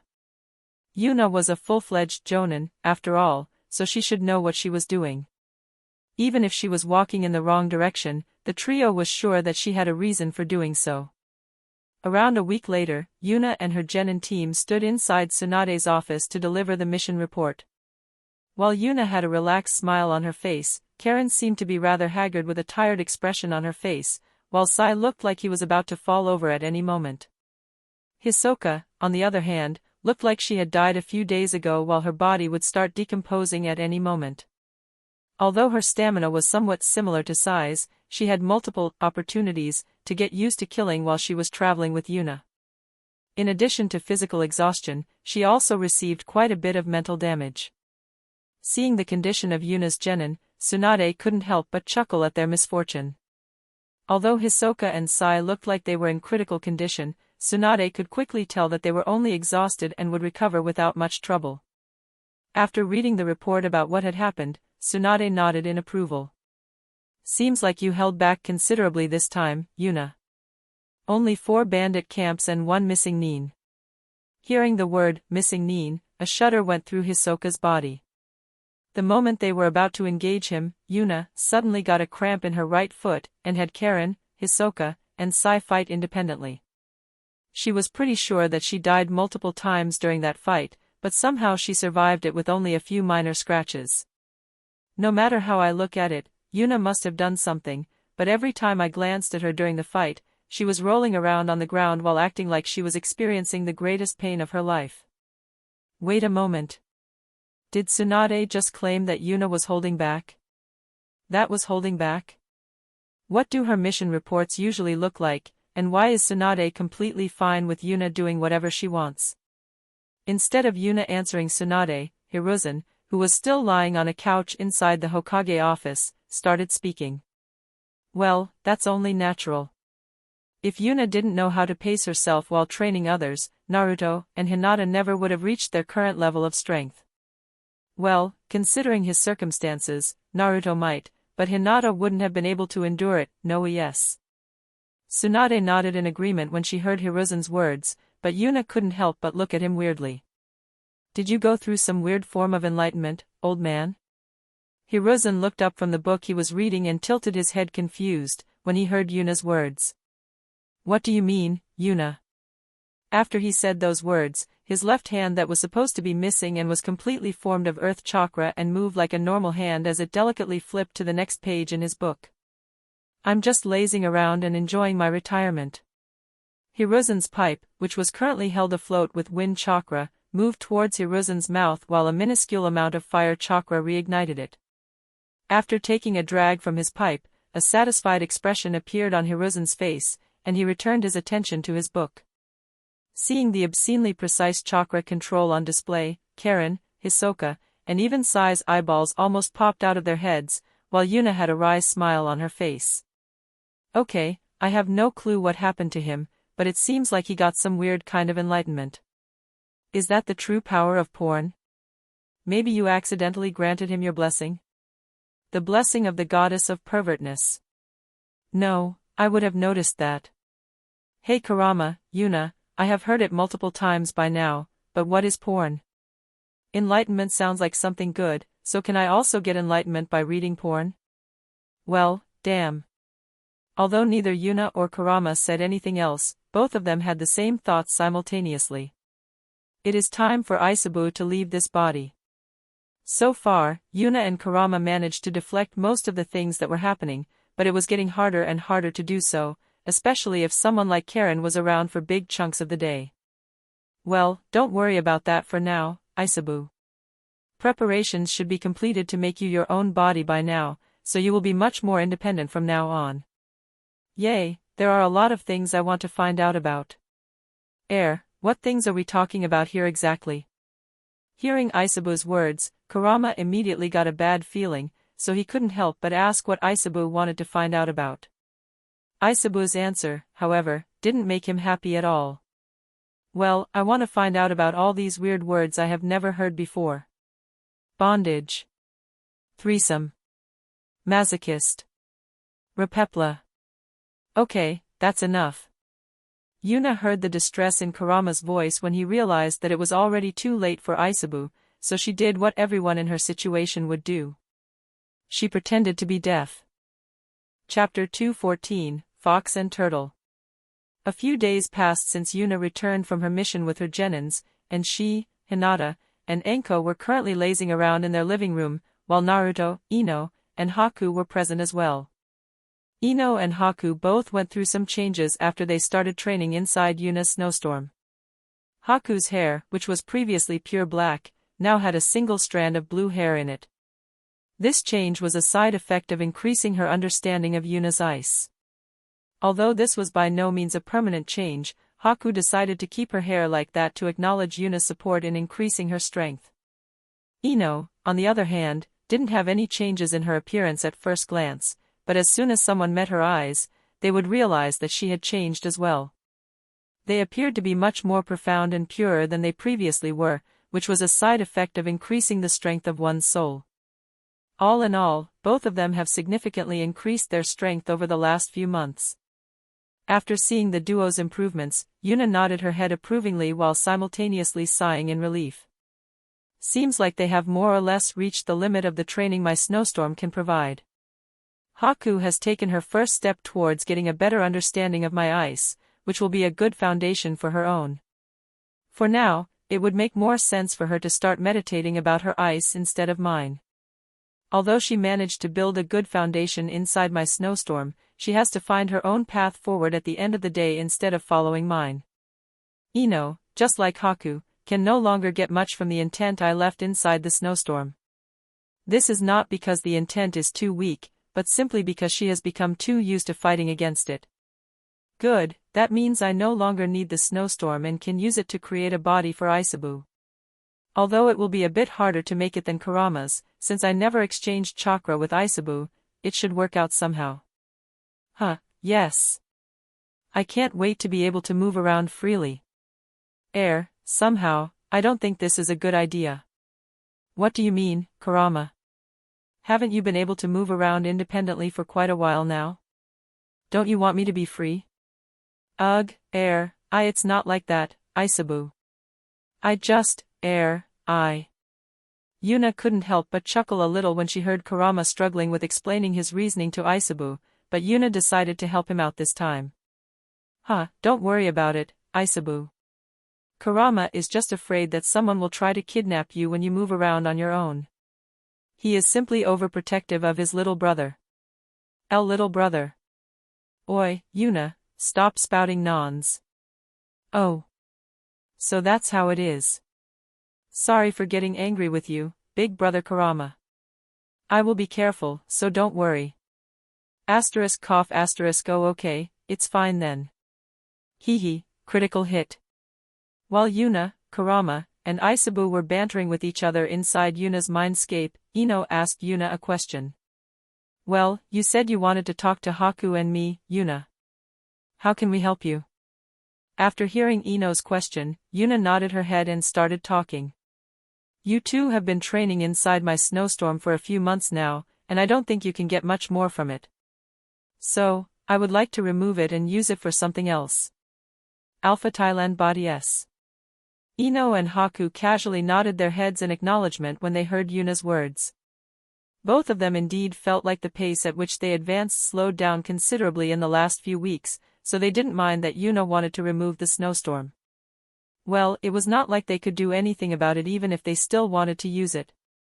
In that case, thank you for allowing us to use it for training purposes up until now. It has been a long time since I felt my strength increase at such a rapid pace. Instead of saying anything, Haku only nodded her head in agreement. She always thought that there wouldn't be much more to learn about her ice style, but that theory was unquestionably proven wrong in the last few months. There were still a lot of things she could learn and improve about it. Hee, that's good. In that case, we will get a new resident soon. Look forward to it. Oh? Is it finally time to make a body for Isabu, Nei-san? Hearing Naruto's words, Ino and Haku's eyes shone in understanding. As someone very close to Naruto and, consequently, to Yuna, they heard about the real identity of the huge fox that could occasionally be seen lazing around in the Uzumaki compound. It was the Kyubi, which they recently learned had the name Kurama. Apparently, he got his body by Yuna doing something with her snowstorm. Additionally, they were also told about Yuna taking away the Sanbai from Kirigakure, so they didn't need to overthink what Yuna wanted to do. I really wonder what the rest of the village would think if they found out that not one but two Bijou are casually strolling through the Uzumaki compound. A wry smile appeared on the faces of everyone in the room when they heard Anko's words, but moments later, Hinata realized something else. Now that I think about it, wouldn't it be even worse if they found out that the seal on Kurama has been removed a long time ago? Realizing that Hinata's words were valid, everyone in the room chuckled a little. After all, there were already two people with an unsealed Kurama and another Kurama that could freely move around. Adding Isabu to the mix wasn't that much of a big deal at this point in time. There were already 3 calamities walking around, so why bother about the 4th one? And so, a few days later, a rather peculiar duo appeared inside the Uzumaki compound. One was a weird-looking turtle that had a surprisingly long tail. It would walk up to people and ask them to explain certain words that would always have some perverted meaning, resulting in many embarrassing conversations. The worst part was that it would always do so with innocence and curiosity brimming in its voice. All of this combined resulted in it gaining the nickname of Innocent Shameplay Turtle. The other one was the huge fox that has been walking around the Uzumaki compound for a while now. Every time the turtle appeared, the fox would follow shortly after to distract the turtle from asking about perverted things. It was granted the nickname of Guardian of Innocence, but a few people saved from the turtle's interrogation by the fox called it Savior instead. Chapter 215, Raising a Flag. A few more months passed, and Yuna, Hinata, and Naruto were currently traveling to the Land of Wind. Or, to be more precise, they were traveling to the ruins of Lauren. There, they had to capture a missing nin called Makata. Typically, capturing a single missing nin at Makata's level was not something a team of 2 Jonin and 1 elite Jonin would have to do. However, since a ley line, a supposedly infinite chakra source, was involved, the mission rank increased to A rank. Additionally, the person who sealed the ley line was Minato, Yuna, and Naruto's father, which made them a rather obvious choice for the mission. Since missions are usually done in 3-man teams and Hinata was familiar with Yuna and Naruto, she was a rather obvious choice as well. Nei-san, do you think this ley line really holds an infinite amount of chakra? Hearing Naruto's question, Yuna shook her head in denial. That's impossible. It might hold massive amounts of it, but having infinite of anything is impossible. Although I can't guarantee anything about it before I take a good look, I guess that siphoning too much chakra out of the ley line will have devastating consequences for the surrounding areas. Considering the surrounding area is a desert, and the ley line had to be sealed in the past, there is a high chance that those devastating consequences I was talking about had already happened. Naruto and Hinata both nodded their head in understanding when they heard Yuna's assumption. Although having a vast chakra source like that at hand would be useful, there really was no point in it if it would turn the surrounding area into a desert. A few hours of traveling later, the trio reached the ruins, and the moment they entered, a puppet burst out of the rubble and attacked them. Without even glancing at the puppet, Hinata made a cutting motion with her hand and cut the chakra strings that were controlling the puppet, resulting in it falling to the ground lifelessly. As expected, since that Makata guy is a puppet user, there will be a lot of annoying traps in our way. Naruto gave Hinata's words an acknowledging nod and copied Hinata's hand movement, resulting in a blast of wind that dispersed a bunch of kunai that were shot at the trio from a nearby wall. Simultaneously, Yuna pinched her left index finger and thumb right before one of her eyes and caught a small, almost invisible senbon. She glanced at it curiously and then gave it a lick. And most of it seemed to be poisoned as well. Pretty strong poison, too. Yuna disinterestedly threw the senbon away, while Hinata shook her head in incredulity when she saw Yuna's behavior. Is it necessary to try out every poison you come across by giving it a taste? Yes. Hinata considered pushing the topic some more, but in the end, she only shook her head with a wry smile on her face. Yuna had quite a few unusual habits, and there was no point in trying to steer her away from them. People had trouble letting go of habits they developed a few months ago, so Hinata really didn't want to know how hard it would be for Yuna to stop a habit she had for who knows how long. A few minutes and dozens of traps later, the trio reached the room where Minato sealed the ley line. Unfortunately for them, a thin man with a massive forehead was already kneeling in front of the kunai that functions as the seal. He was currently in the process of pulling the kunai out, and the moment he saw the trio appear in the room, a mad smile appeared on his face. You are too late. Soon, I will possess the power of the ley line, and with it, combined with my puppet jutsu, I will rule over all the 5 great nations. No. I will rule over the entire universe, ha ha ha. Hearing Mikada's words, the trio looked at him with deadpan expressions on their faces. Okay. All 3 vanished from where they stood and appeared in front of Mikada far faster than he could react. Yuna was the first to arrive and instantly cut off his arms to stop whatever he was trying to do. Next, Hinata appeared next to him and cut his head off with one swift motion of her sword. And finally, Naruto appeared, but instead of bothering with the already dead Mikada, he grabbed Minato's kunai and pushed it back into the seal while quickly applying his own seals as reinforcement. Seeing that everything was under control, Yuna gave an approving nod and started speaking. Well, that was easier than I expected it to be. Since Mikada is dead and the ley line is still sealed, the mission is completed. Good job. Meh, wasn't that a bit too easy, Nei-san? I was hoping for more action. Well, there really is nothing I can do about that.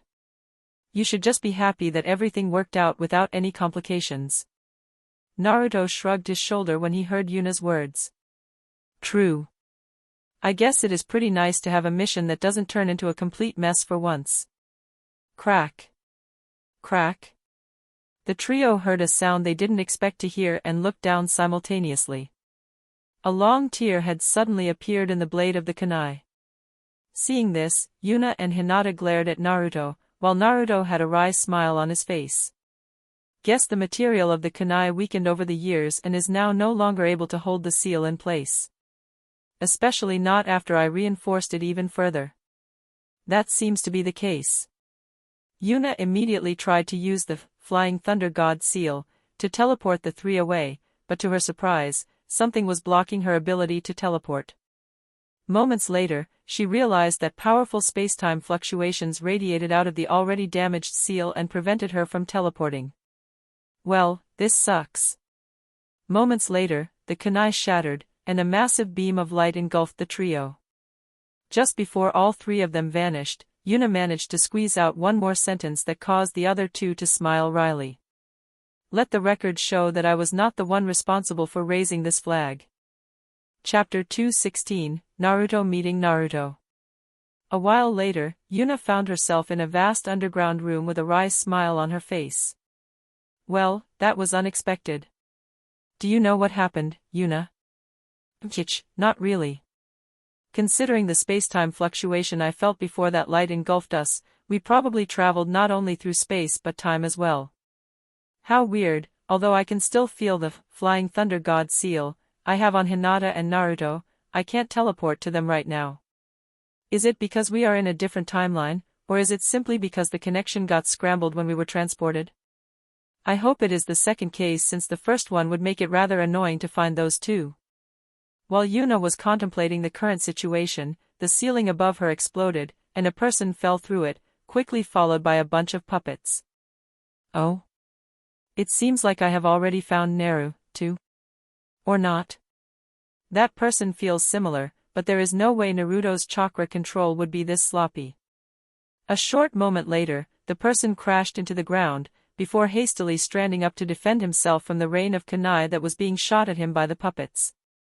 Seeing the Naruto look-alike barely being capable of defending himself against 4 puppets, Yuna shook her head and vanished from where she stood. A moment later, she appeared between the 4 puppets and with a casual wave of her hand, turned all 4 of them into ice statues, causing the Naruto look-alike to look at her in bewilderment.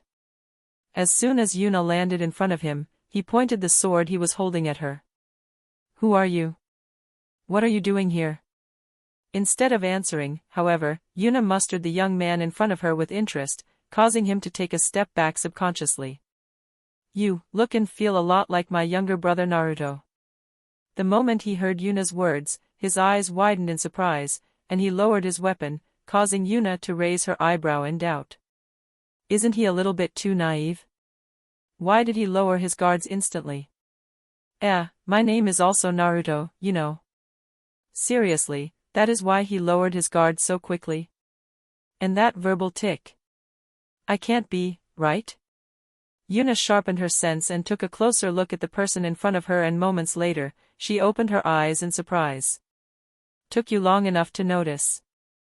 Yuna, however, completely ignored Kurama's words and looked at the person in front of her with curiosity in her eyes. Who? You even have the QB sealed inside you, how interesting. Hearing Yuna's words, the young man immediately took some distance from her and retook his combat-ready stance. Yuna, on the other hand, didn't even notice him move and pondered about the current situation instead. He doesn't just look and feel like Naruto. He is Naruto. It's a different version from the Naruto, I know. Is it the one Hisoka told me about? That would be a rather interesting coincidence, but considering how he moves and acts, it might be possible. Sloppy chakra control, sloppy taijutsu, hasn't used a single ninjutsu yet, sealed Kurama and, of course, the verbal tick. While Yuna was deep in thought, someone appeared behind her and held a kunai to her back. Don't move. Why are you here, and what do you want from Naruto? Kakashi-sensei. After noticing the presence behind her, the kunai that pricked her back, and hearing Naruto's yell, Yuna stopped her contemplations and chuckled a little. Now, Naruto, you shouldn't reveal the identity of your allies so casually. For a shinobi, every piece of information is precious. Hearing Yuna's words, Naruto immediately felt a little awkward. He didn't even know whether the woman in front of him was an enemy or an ally, but now she suddenly started scolding him. Although I agree with your words, you still haven't told me who you are. Now that's just rude, Kakashi. Although we haven't seen each other for a while, to think you would have forgotten all those things you did to me. You really can't remember how you tried to penetrate my butt after our first meeting? Or how you pierced my stomach with your huge thing a few months later? Even Kakashi couldn't help but be slightly rattled when he heard Yuna's words, while the look Naruto was giving him certainly wasn't helping either. Despite that, he still managed to substitute himself in time before a wind-coated fist could smash into his face. He reappeared next to Naruto, and moments later, his eye widened when the rock he substituted himself with wasn't simply destroyed but shredded to dust. That is some scary attack. If that had hit me, I'd be done for. After seeing the newcomer land next to her, a smirk appeared on Yuna's face. Yo, Naruto.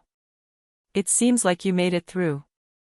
Not sure what you were doing up until now, but I found a rather interesting duo. Nothing much, Nei-san. After the teleportation, I appeared between dozens of those puppets, and it took me a while to get rid of all of them. As for those two. Huh? Kakashi-sensei? And the other one is, me? It. I'm getting an aneurysm writing this. The Naruto from the original canon shall henceforth be known as Naruto.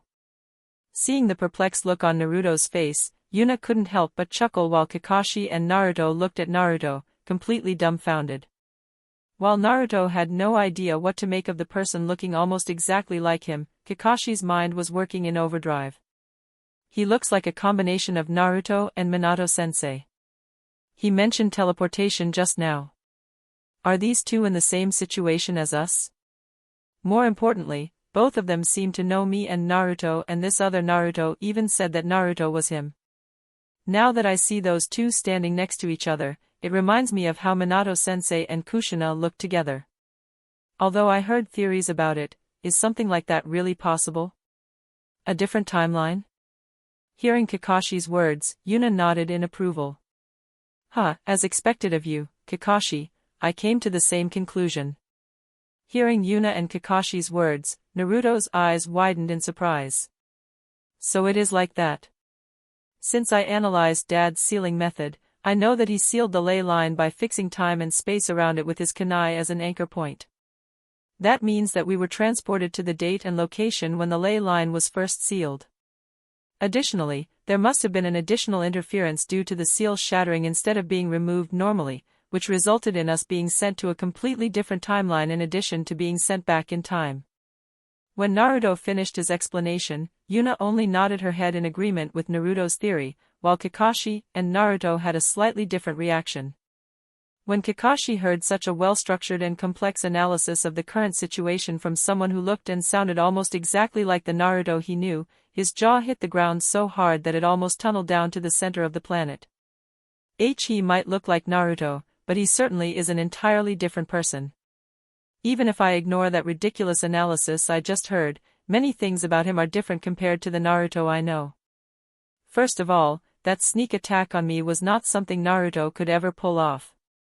It was subtle and deadly, two words that don't fit Naruto at all. Actually, it's his whole presence that feels different. His entire body oozes confidence while there are no openings at all. He is composed and calm, and despite all of that, I can still feel quite a bit of Naruto's open mind and exuberant personality in him. While Kakashi was busy puzzling together as much information as he could about the person in front of him, Naruto, after hearing the explanation of the current situation from Naruto, had smoke coming out of his ears, while he was dazedly staring at nothing. His brain overheated after trying to attempt to understand Naruto's explanation. Chapter 217, Father-in-Law. A short while later, Naruto managed to reset his brain. He held his head like he had a headache while looking around in confusion. Ugh, what happened? Why am I suddenly having a headache? Moments later, his eyes fell on Naruto, resulting in him tilting his head in confusion. Wow, we two look really similar, you know. Who are you? Naruto's eyebrow twitched a little when he realized that his other version seemed to have erased the last 5 minutes of the conversation from his mind. Naruto was fully aware that he was not someone who has a good grasp of theoretical knowledge. Still, it seems like this version of him is significantly worse in that regard. After thinking about the best way to describe the current situation without making it too complex, Naruto opened his mouth. I'm you, but a different version. Naruto clearly didn't believe what he just heard, but after glancing at Kakashi and receiving a nod from him, the doubt instantly cleared up. I see, got it. Naruto's eyebrow twitched yet again, but he decided not to bother commenting any further since he could feel more enemies approaching. Additionally, he felt a few more people appearing as well. When he felt the chakra signature of one of them, he couldn't help but be surprised. He glanced at Yuna, and after seeing a mischievous smirk on her face, his own face twisted into a smirk as well. They could just blow the incoming puppets away with one big jutsu, but since they had an additional audience now, Yuna and Naruto decided to show off something else instead. Hehe, ready Ne-san? Of course. This will be fun. As soon as Yuna finished speaking, she pulled out a total of 6 kunai. Instead of normal ones, however, every one of them looked like a big snowflake. Meanwhile, Naruto pulled out his own set of kunai. Instead of looking like snowflakes, they looked like Minato's specially made kunai but with an orange handle. Kakashi gaped when he saw the kunai in Naruto's hand, but before he could say anything, Naruto and Yuna had already thrown their kunai towards the hole in the ceiling. Moments later, a horde of puppets rushed into the room, but the moment the first puppet reached the foremost kunai, Yuna appeared in front of it and smashed a ball entirely made of chakra into it. Although Yuna usually never used the Rasengan, she decided to do so since it would have a more significant impact on their audience. Not even a second later, the second kunai reached one of the puppets. This time, Naruto appeared to destroy it with a Rasengan, and as soon as he did, he disappeared again to get rid of the next one. Kakashi could only stare dumbfoundedly at what was happening in front of him. He had seen Minato's techniques before, and now there were actually two people who were using them in tandem. Kakashi couldn't help but shiver when he realized that Yuna and Naruto were not only traveling towards their own kunai but were freely switching between each other's kunai while even exchanging positions occasionally. The Flying Thunder God Seal was already an incredible, terrifying technique, but what he saw him in front of him made it even more ridiculous. Fighting against one person using it was already beyond confusing, so adding a second person in the mix made it pretty much impossible to predict. Not even a minute later, over 50 puppets were smashed into pieces, and the duo casually landed in front of Naruto and Kakashi. Well, using it like that isn't really my style, but I have to admit that was rather fun. Hehe, I agree, Nei-san. We should do this more often. Kakashi was just about to ask how both of them managed to learn the Flying Thunder God Seal, when Naruto stepped forward and pointed his finger at Naruto. That was awesome, you know. Didn't you say that you are me? Why can't I do the same then? Naruto was slightly dumbfounded by Naruto's questions, but moments later, he simply shrugged his shoulders. Your chakra control is not good enough. This technique uses high-level seals, so you need to know how to create them. It would be best if you had a good understanding of space, as well. From the first glance, these are all the reasons I can detect. Yet again, smoke was coming out of Naruto's head, but he managed to get a grip much faster this time. What do you mean with my chakra control isn't good enough? I mastered the water walking exercise, and I can even use a Rasengan, you know. Naruto could only shake his head when he heard what the other him said. How could such a basic exercise and the ability to use an A-rank technique be considered good chakra control? As Naruto said these words, he lifted his right hand with his fingers pointing upwards and formed a small Rasengan at the top of each of his fingers. If you can't at least do this much, then you shouldn't even bother thinking about learning the Flying Thunder God Seal. Kakashi and Naruto could only gape at the insane chakra control displayed in front of them. Considering that Naruto still can't create a Rasengan without the support of a shadow clone, he quickly discarded the idea of learning what he just saw. Especially since the other 2 points mentioned instantly gave him a headache if he thought about them. Seeing the skills of the Naruto she trained towering over the skills of his counterpart, Yuna couldn't help but feel a little proud about what she achieved. She chuckled a little and discarded her thoughts before looking in a specific direction. You have been watching for a while now, how about you show yourselves? After a short moment of silence, 5 people appeared. 4 of them were wearing masks, while the 5th one was Hinata, who had an amused smile on her face. After they landed in front of Yuna's group, Hinata looked at one of the masked people with a smirk on her face and started speaking. See? I told you Yuna would notice us, father-in-law. Chapter 218, Persistence Leads to Success. After getting teleported away, Hinata found herself inside a massive hall with a wry smile on her face. I guess I should have expected something outrageous to happen when I accepted a mission with Yuna and Naruto. Yuna seeks chaotic situations, while Naruto stumbles into them even if he doesn't want to. It would be weirder if nothing special happened. After shaking her head in amusement, Hinata activated her Byakugan to see whether she could find Yuna or Naruto. The moment she activated her eyes, her attention was drawn to another hall that was somewhat close to her current position. In there, 4 people were fighting against a horde of puppets. The weird thing was that she actually knew 2 of the people who were fighting. One of them was Kakashi, but instead of being an adult, he was a young child. The other one was Minato, Yuna's father, who died years ago. Yuna once talked about traveling through time. Is that what happened? I hope there is a way to get back to my timeline, or I would have to wait a long time to meet Yuna again. Now that I think about it, I bet baby Yuna is super cute, so waiting might not be that bad, hehe. Oh well, personally, I can do nothing about this, so I can only hope that Yuna and Naruto travel together with me. Maybe I should have spent more time learning seals. No, That would have been a waste of time, even if it would be helpful now. After shaking her head to get rid of her idle thoughts, Hinata started running towards Minato's group. A slight blush appeared on Hinata's face while a small giggle escaped her mouth. Hee, time to greet my father-in-law. A short while later, Hinata arrived on the battlefield and immediately noticed that no one was using ninjutsu. After scanning the puppets with her Byakugan, she could make a rather good guess why no one was using ninjutsu but personally didn't care about it. While Hinata started gathering chakra in her mouth to prepare her jutsu, Minato noticed her and started calling her. Don't use ninjutsu, the puppets can absorb. Water style, severing water wire. Before Minato could finish speaking, a very thin beam of water shot out of Hinata's mouth, and just like Minato said, a few of the puppets tried to absorb Hinata's jutsu. However, instead of absorbing the whole jutsu, the puppets only managed to weaken it, resulting in them getting cut to pieces anyway.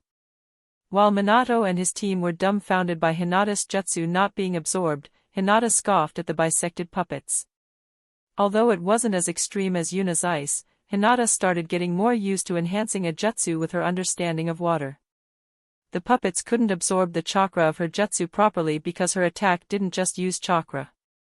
Seeing the dumbfounded expression on Minato's face, Hinata couldn't help but chuckle a little before she started speaking.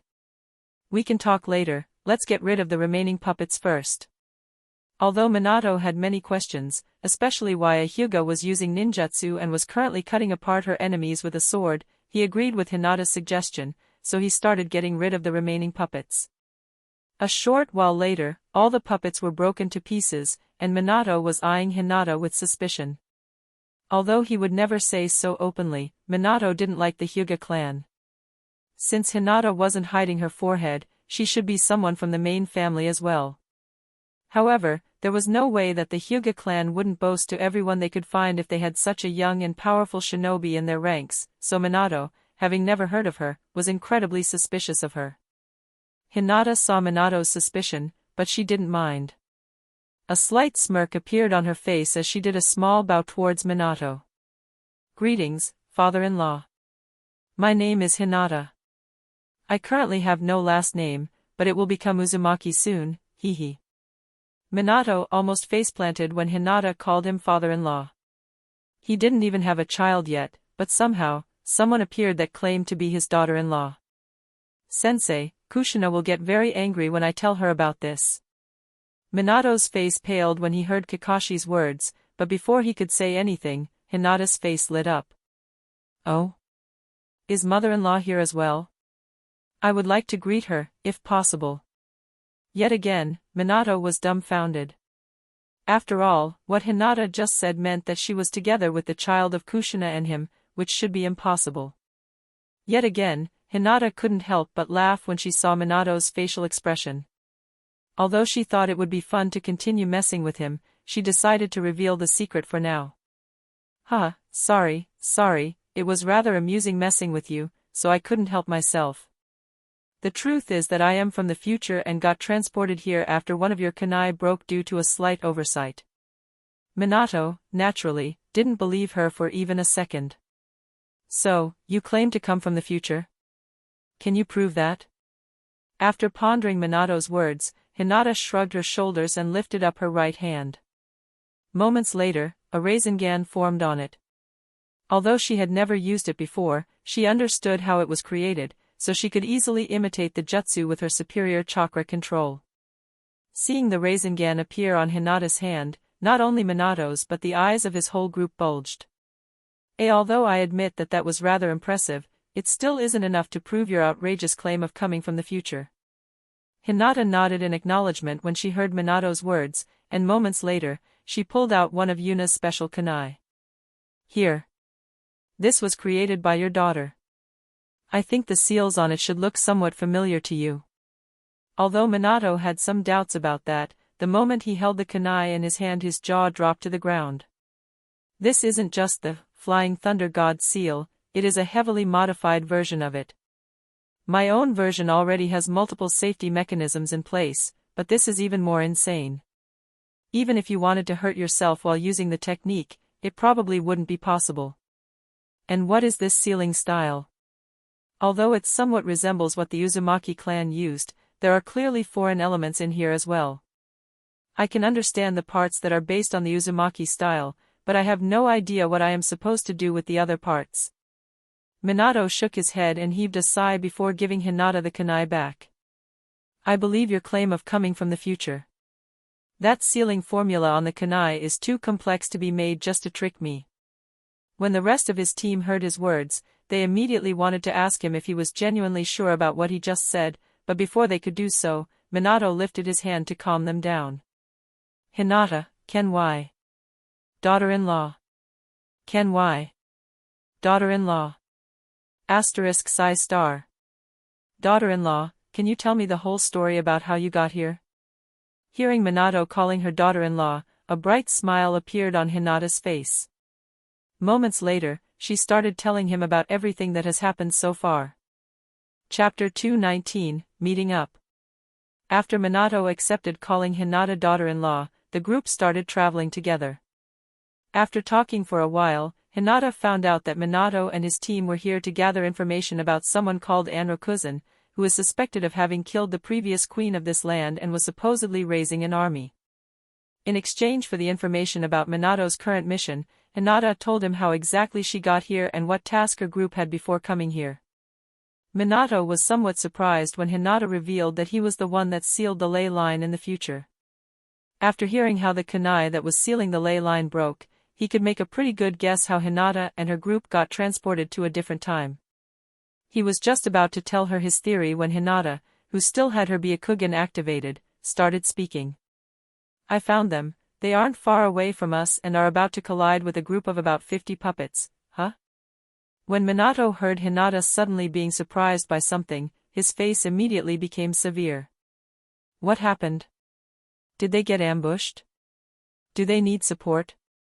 After taking another glance at Yuna's group and hearing Minato's words, Hinata chuckled slightly while a wry smile appeared on her face. No, there is no need to worry. It's just that I always thought you had twins, but it seems like the number was upgraded to triplets. Huh, triplets? What do you mean? Well, I have no idea. As far as I know, you had twins, but there is a third person right now that feels very similar to Naruto, your son. I guess my group isn't the only group that was sent here. I knew things would get messy after I accepted a mission with Yuna and Naruto, but I didn't expect it to be this bad. Hearing Hinata's words, a slight smirk appeared on Minato's face. So far, Hinata was the one who kept messing with him, and now he finally got a chance to get some revenge. Shouldn't you be happy? You were rather obstinate to being called daughter-in-law by me, and now your boyfriend's suddenly doubled. Since you love him so much that you keep bugging me about it, it should be a good thing, right? Minato expected Hinata to at least blush a little, but she only gave him a weirded-out look. Aren't you misunderstanding something? The one I'm dating isn't your son, Naruto, but your daughter, Yuna. Huh? For real? Yeah.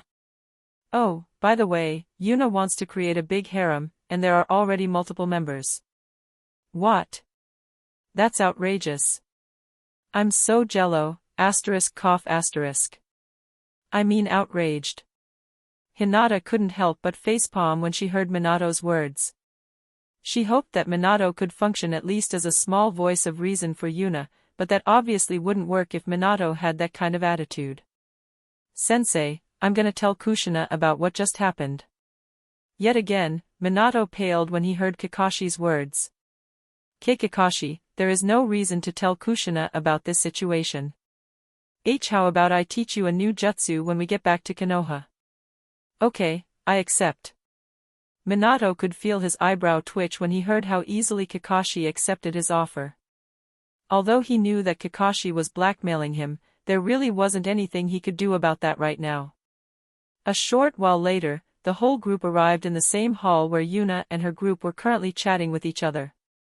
To Hinata's surprise, Minato decided not to approach them and hid his presence instead, causing Hinata to shake her head in amusement. I don't know about the other two, but I can guarantee you that Yuna and Naruto have already noticed us, and that they are aware of who you are. Even if you say that neither of them seems to be acting as if they noticed us. They will surely do something after they notice that someone is watching them, right? Hinata chuckled a little before shaking her head in denial. I doubt that. Since they know who you are and are aware that I am part of this group, as well, they will probably mess with you in some way before revealing that they noticed us. Mess with me? What do you mean by this? When Minato asked his question to Hinata, a massive group of puppets entered through the hole in the ceiling while Yuna and Naruto flung kunai at them at the same time. Minato widened his eyes in surprise when he saw that Naruto's kunai looked almost like his own special kunai, while Hinata chuckled yet again. Do you still want me to answer how they could mess with you, or does this answer your question, father-in-law? Minato, however, didn't answer Hinata's teasing question and looked at the spectacle unfolding in front of him instead. Two people were perfectly coordinating their use of the Flying Thunder God seal with each other in a manner that even Minato didn't expect to be possible. The greatest danger of using this technique was losing the awareness of where everything was and teleporting to a position that was currently under attack without even noticing it. By having two people teleporting around, there will be a second set of eyes on the battlefield that can help you out if you accidentally teleported somewhere where a kunai is about to pierce through your neck. After thinking about it for a short moment, Minato shook his head with a wry smile on his face. Although having a second person to perform the technique would strengthen it, it was not like he could just pull a person like that out of his sleeves. The only possible candidate would be Kushina, but her fighting style was completely different from Minato's, so there was no point in making her learn something utterly contrary to what she usually did. After Yuna and Naruto finished their assault on the puppets, a smirk appeared on Yuna's face as she started looking directly at where Minato was currently hiding. You have been watching for a while now, how about you show yourselves? Minato smiled wryly when he realized that he had indeed been found, and moments later, he appeared in front of Yuna's group with his own and Hinata. Hinata, naturally, decided to rub in the fact that she had been correct about Yuna noticing their presence. See? I told you Yuna would notice us, father-in-law. Chapter 220, Yuna teaches Minato the way. The moment Minato arrived, an awkward atmosphere started spreading. After taking a glance at the people present, Minato could feel his eyebrow twitch in annoyance. Two Kakashis, one young and one old. Two Narutos, one can use the Flying Thunder God seal, while the other one seemed to get a headache just thinking about it. Additionally, there was Yuna, who looked somewhat similar to Kushina and was currently throwing flirtatious looks at Hinata, resulting in Hinata blushing a little. To round the whole situation up, a bunch of puppets were encased in ice, meaning that one of the people present should be able to use ice style, which should be impossible. After realizing that he was about to get a headache by just thinking about the current situation, Minato simply discarded his worries. It's not like he could do anything to untangle the mess in front of him anyway, so he might as well stop thinking about it. He walked towards Yuna and Naruto and asked the question that has been bothering him from the moment he saw the duo attack the puppets. What is the name of the move you used to defeat the puppets? Naruto and Hinata immediately face-palmed when they heard Minato's question, while a glint appeared on Yuna's face. Uzumaki style, spiraling twin fangs heaven collapsing assault. The adult Kakashi, who had barely managed to comprehend that his sensei was here, mirrored Hinata and Naruto's facepalm when he heard the name Yuna had given her technique. It appears that she has inherited sensei's naming sense to some degree. I guess I should be happy that Naruto didn't inherit it. Minato, meanwhile, pondered about the name Yuna had given her technique for a moment before nodding in approval. A good name, as expected of my daughter. The people present could only shake their heads when they heard Minato's words. The moment Naruto saw the smaller version of Kakashi, his head short-circuited, and it certainly didn't help that the supposedly quiet and shy Hinata he knew currently had a broad smile on her face while she was talking with Yuna. Can someone explain the situation to me? What happened with Hinata? Why is she here, and why can she suddenly talk without the slightest stutter? Why is there a mini version of Kakashi, and why did that guy call you his daughter? Doesn't that mean he is my father as well? After hearing Naruto's last question, Yuna immediately glared at the adult Kakashi. After all, Naruto clearly doesn't know who his father was, despite Kakashi knowing precisely who it was. Although Yuna didn't know why that information was concealed from Naruto, she wasn't happy about it at all. Feeling Yuna's glare on him, Kakashi shrugged his shoulders. He was supposed to be told after he became a Chunin, but so far, he is still a genin. Yet again, an awkward atmosphere covered the group, while Naruto had a sheepish smile on his face. I wasn't in Konoha for 3 years, so I didn't have a chance to take the Chunin exam yet. Yuna shook her head in annoyance when she heard Naruto's words. That damn pervert, guess I really need to beat him up after I'm back in my timeline. Yuna shook her head to get the idle thoughts out of it and looked at Naruto. Although he was from a different time, she could still be considered his big sister, so she decided to answer Naruto's questions. Nui. Anyway, let's put beating up the pervert aside.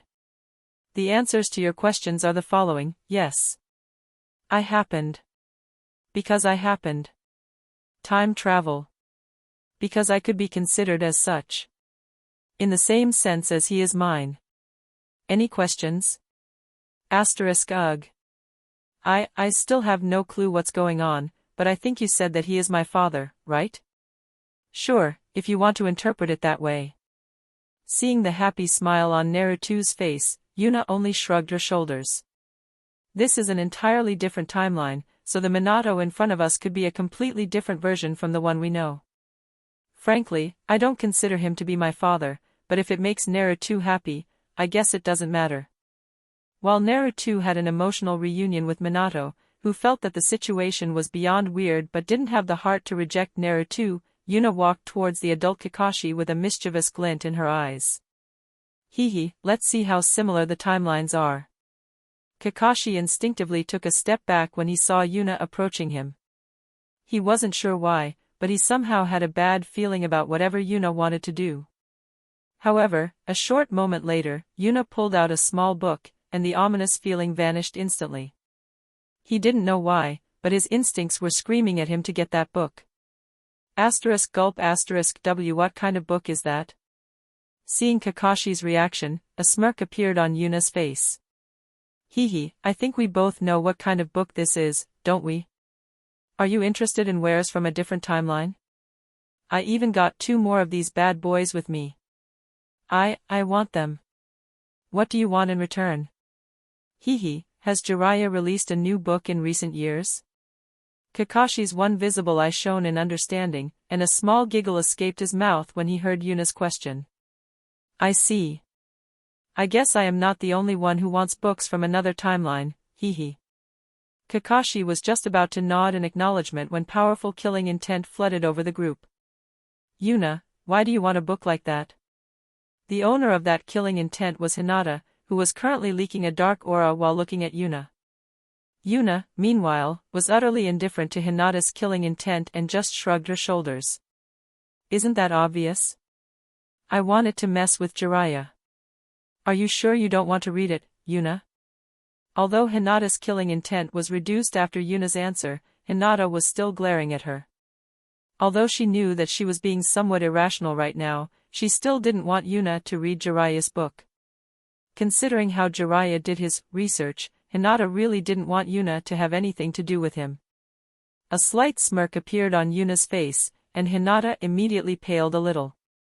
Although she didn't know what Yuna was about to say, she knew that it certainly wouldn't end well for her.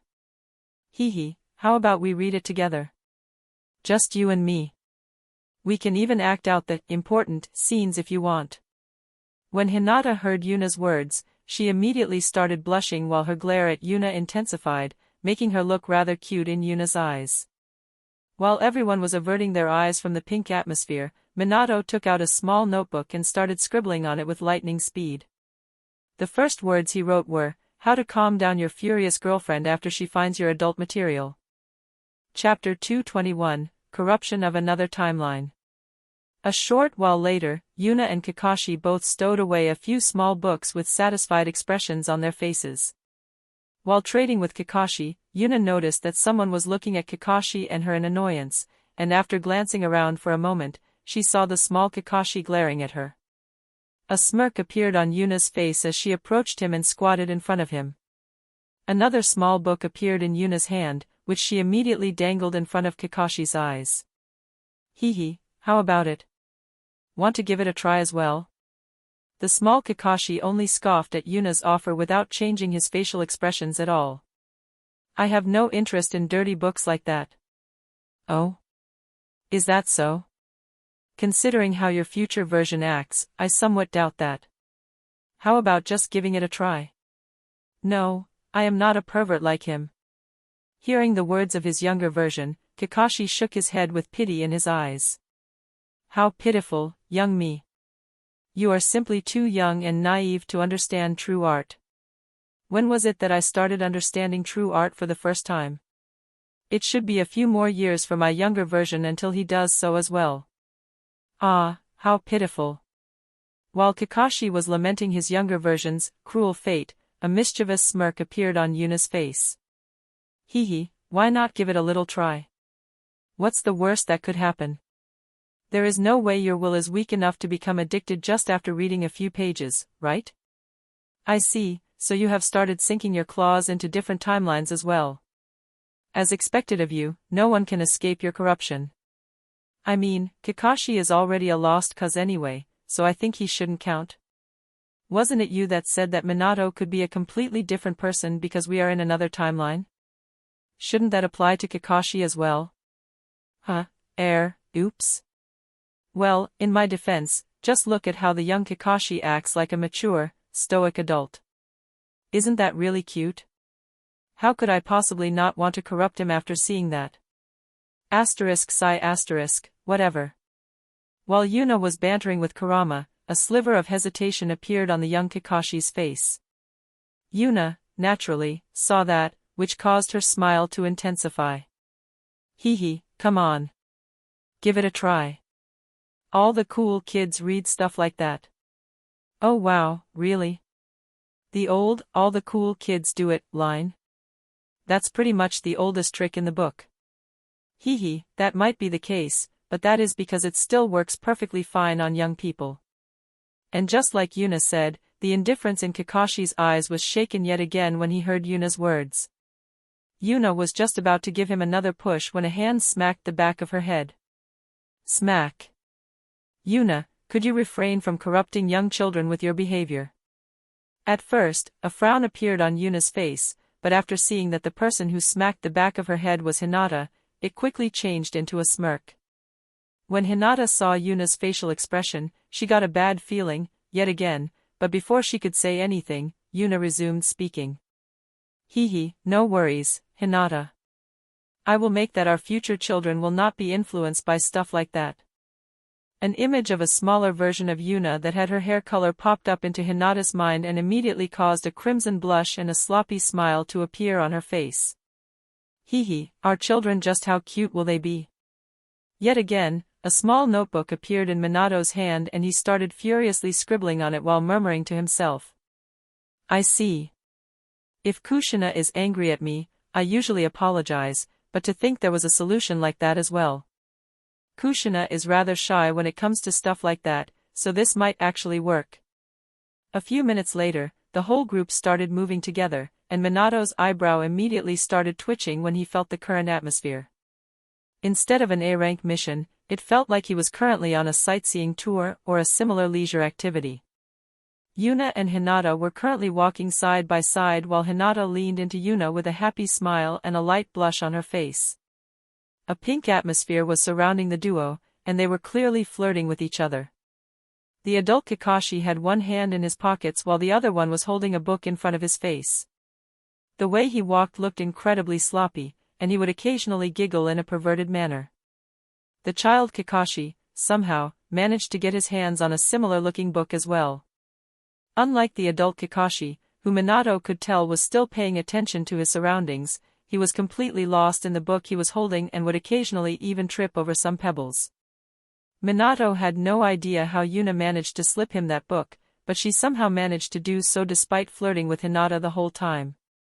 The other two people in his group, Shibi Aburame and Choza Akimichi, did not have much of a presence to begin with, so they were only following Minato without saying anything. Choza was eating, while Shibi appeared to be communicating with one of his insects. Meanwhile, the two Narutos irritated Minato the most. Well, Naruto irritated him the most, while Naruto was the close second place. No way. Haku survived, you know. Yeah, Haku and Zabuza both survived the encounter. This was what irritated Minato so much. The other people at least weren't making much noise, but Naruto had no hesitation casually answering Naruto's question, while Naruto was asking his question loud enough to make half the city hear him. He was just about to reprimand them when he heard something from Naruto that he found rather interesting, so he decided to hold the scolding back for now. Haku actually became my girlfriend a few months after we finished the mission. Naruto's eyes bulged while Minato nodded in approval. As expected of my son. He is still young, but he already found a girlfriend for himself. Well, Yuna has one, or rather multiple herself, but that somehow still feels a little weird to me. Rather than being told that my daughter has a harem, it feels much more natural to me if I am told that my son has a girlfriend. Wasn't Haku a boy? Naruto's following words almost caused Minato to faceplant, while Naruto couldn't help but chuckle a little. Well, I don't know about your timeline, but the Haku I know is definitely female, hehe. Hearing Naruto's words, Yuna's attention was drawn towards him, and after realizing what he just said and how he said it, a blush appeared on Naruto's face. And no, I didn't mean it like that. I. You just took a little peek. That's Rig, no. That's not it. Seeing Naruto getting more and more flustered, Yuna couldn't help but laugh out loud. Ha ha ha, haven't you omitted something rather significant as well, Naruto? Hehe, my little brother is actually a womanizer and managed to nab himself 2 girlfriends at the same time. Hearing Yuna's words, Naruto's blush intensified even further before he lowered his head and started speaking in an annoyed manner. Like you are one to talk about being a womanizer, Ne-san. I know about 3, but I am pretty sure that there are more than that. The moment everyone in the group heard Yuna and Naruto's discussion, they stopped walking and looked at the duo in disbelief. Well, everyone besides Chapter 222, Time Travel 101. A short while later, a deep sigh escaped Minato's mouth. He had thought about what he was supposed to do with the time travelers for a while now and had trouble coming to a conclusion. But after having interacted with them for a while and seeing their combat strength, he finally made a decision. He felt like the Kakashi and Naruto pair wouldn't bring him much trouble.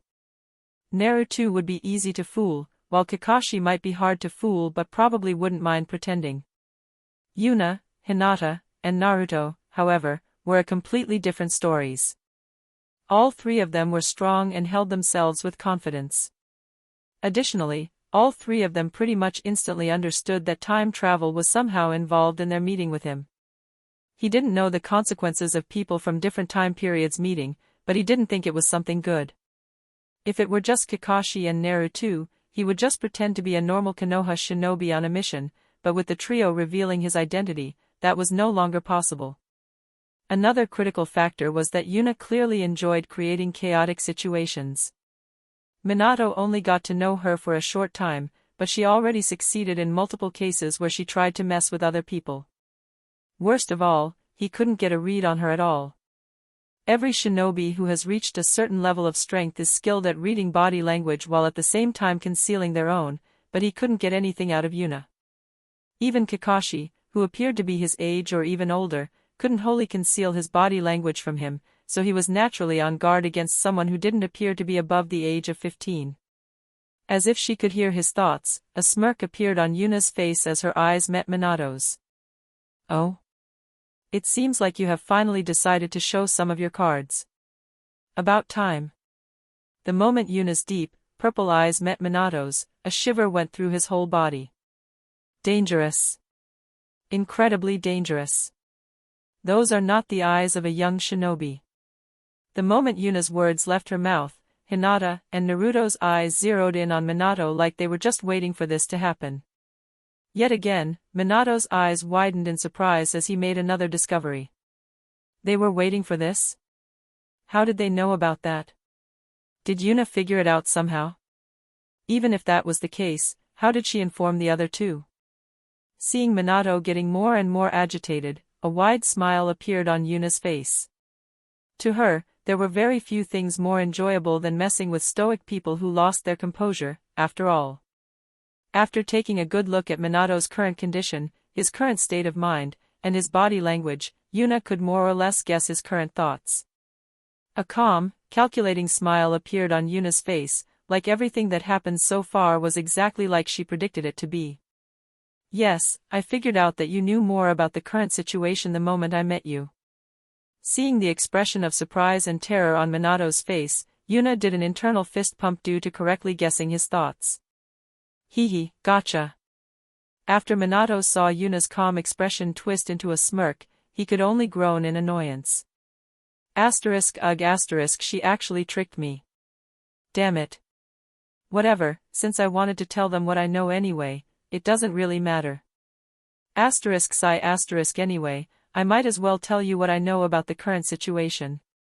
It is very likely that your two groups aren't the only ones that came here due to time travel. Around 6 years ago, a person named Mukade came. Mukada. That's the guy we were supposed to capture. He was swallowed by the same light that got us here. Yuna nodded her head to Naruto's words. It was the same for us, but we killed him before we were transported. Although Minato was slightly annoyed that Naruto interrupted him, he still nodded in acknowledgement and continued speaking. Apparently, he changed his name to Anrokuzen after coming here and is currently functioning as the minister of this country. We got secret intel that he was the one responsible for the death of the last queen, so my team was sent here to capture him while protecting the new queen from him. When Minato said the word, queen, Hinata stepped next to Yuna and grabbed her arm as if she was trying to prevent her from running off. Yuna couldn't help but chuckle a little when she noticed Hinata's behavior but didn't say anything about it. The reason why I haven't said anything about this yet, is because I'm honestly not sure what will happen if people from multiple different timelines met while being aware that they are time travelers. Since all measures I tried to take were crushed instantly by Yuna's group revealing what was going on, I decided to just tell you what I know now. Everyone nodded in acknowledgement when they heard Minato's words except for Yuna, who simply shrugged her shoulders. If that is why you didn't want to tell us anything, you don't need to worry about the consequences. Our three groups are from entirely different timelines, and we can only influence each other's timelines by actively traveling to them. Right now, we can only change the things in your timeline, Minato. Even if we were to kill you here and now, Naruto and I wouldn't suddenly stop existing. Additionally, let's not forget that I couldn't have killed you if we were to stop existing. Would that mean I would start existing again? And as the consequence of that, would it mean I would have killed you again? No, that's not how it works. There isn't just one timeline, there are multiple ones that exist parallel to each other. While we are here, the time in our world keeps flowing forward as well. That means that if we stay here for 3 days, then these 3 days will have passed in our world as well. Was that understandable? The moment Yuna finished speaking, the sound of steam shooting out of something could be heard. Yuna glanced around and noticed that Naruto's eyes were swiveling around in confusion while steam was escaping his ears. Well, at least one person didn't understand my explanation. After Minato pondered Yuna's words for a while, he resumed speaking. Okay, I understand your explanation, but how do you know that? Well, I know because I know, but I assume that explanation isn't enough for you. Although I can't give you any concrete proof right now, I think Kakashi's presence here is a good indicator. The moment his name was called, the adult Kakashi looked up from his book towards Yuna, while his younger version didn't even twitch and continued reading. Me? Yes, you. Do you remember ever going on this mission with Minato and meeting me? Or maybe even more important, do you remember ever reading that book in your hand? When Yuna finished speaking, she pointed her finger at the young Kakashi, resulting in Minato and Kakashi's eyes shining in understanding. I see. Is that why she gave that book to Kakashi? She wanted to test her theory about time travel. If we could influence each other's timeline indirectly, then Kakashi should either know about the book from the start or get knowledge about it the moment he received it, but since none of these things happened, Yuna could make sure that her theory is correct. I wasn't expecting that such a silly action could have such a deep meaning behind it. Truly impressive. Minato was, naturally, completely wrong. Yuna wanted to swap books with Kakashi so she could mess with Jiraiya, and the reason she knew about time travel was because she dealt with it in her previous life. Chapter 223, Hinata's New Jutsu. A while later, the group left the city's underground network and arrived on the surface. The moment Hinata and the two Narutos saw the city of Lauren, their mouths gaped open in wonder. The whole city consisted of gigantic, interconnected stone towers and looked significantly grander than any city they had ever seen. Neither of the three had ever seen buildings this huge, so after seeing an entire city constructed only with such structures, they could only be dumbfounded by it. Seeing the trio's dumbfounded faces, Yuna started chuckling. She had seen a lot of impressive buildings in her previous life, so a bunch of towers that were barely 100 meters tall didn't impress her in the slightest. Hee, this is certainly different from how cities are usually built. It reminds me a little of Amigakure, but the towers are made of stone instead of metal. After getting over their surprise, the group continued traveling and reached a vast plaza that was filled to the brim with people. From the looks of it, a massive festival was currently being held. After seeing what was going on, Yuna couldn't help but be surprised. Whistle that's pretty ed up. Minato nodded in agreement when he heard Yuna's words. You have sharp senses. Yuna scoffed when she heard Minato's words but didn't comment any further. Naruto, meanwhile, tilted his head in confusion after he heard the conversation between Yuna and Minato. What do you mean? Isn't it just a festival? Hinata, Naruto, and Kakashi, who also didn't understand what Yuna meant either, started paying more attention to the festival, and moments later, all of them opened their eyes in surprise. All of these people are puppets. Yuna nodded her head when she heard Naruto's exclamation, while Naruto opened his eyes in surprise after he understood what Yuna meant. While everyone was watching the puppets moving around like they were celebrating something, happy calls of, Your Majesty, started echoing over the plaza. Moments later, a young woman with long, red hair appeared on one of the balconies of one of the towers and started waving to the crowd. Yuna chuckled with a wry smile on her face when she saw the woman happily waving towards the sea of puppets. I guess that is the queen you are supposed to protect, Minato. Minato didn't say anything and simply nodded his head with an expression that was mimicking Yuna's on his face. Indeed. I guess you can see why we thought that she was in danger. Yeah. She is either incredibly narcissistic to have a bunch of puppets applauding her, or someone wants her to believe that her people love her. Considering your current mission, I assume it's the latter. Just when Minato was about to confirm Yuna's guess, the person standing on the balcony stumbled forward, and the moment she reached the railing, it, coincidentally, broke apart. Yet again, Yuna couldn't help but chuckle. Well, that's an assassination attempt if I have ever seen one. Yuna vanished from where she stood without saying anything else, surprising those who didn't know of her speed. What no one noticed, however, was that someone else's presence vanished as well. Yuna appeared underneath the falling queen and was just about to catch her when a water bullet appeared out of nowhere and smacked into her. Although the shot was too weak to deal any damage to her, it was still strong enough to send her slightly off course, resulting in her missing the queen. Instead of being surprised, Yuna had a wry smile on her face. Well, that's just unreasonable. After Yuna finished speaking, Hinata appeared and caught the falling queen instead of Yuna. A small smile appeared on her face while she murmured something to herself. First wife style, denying the harem jutsu.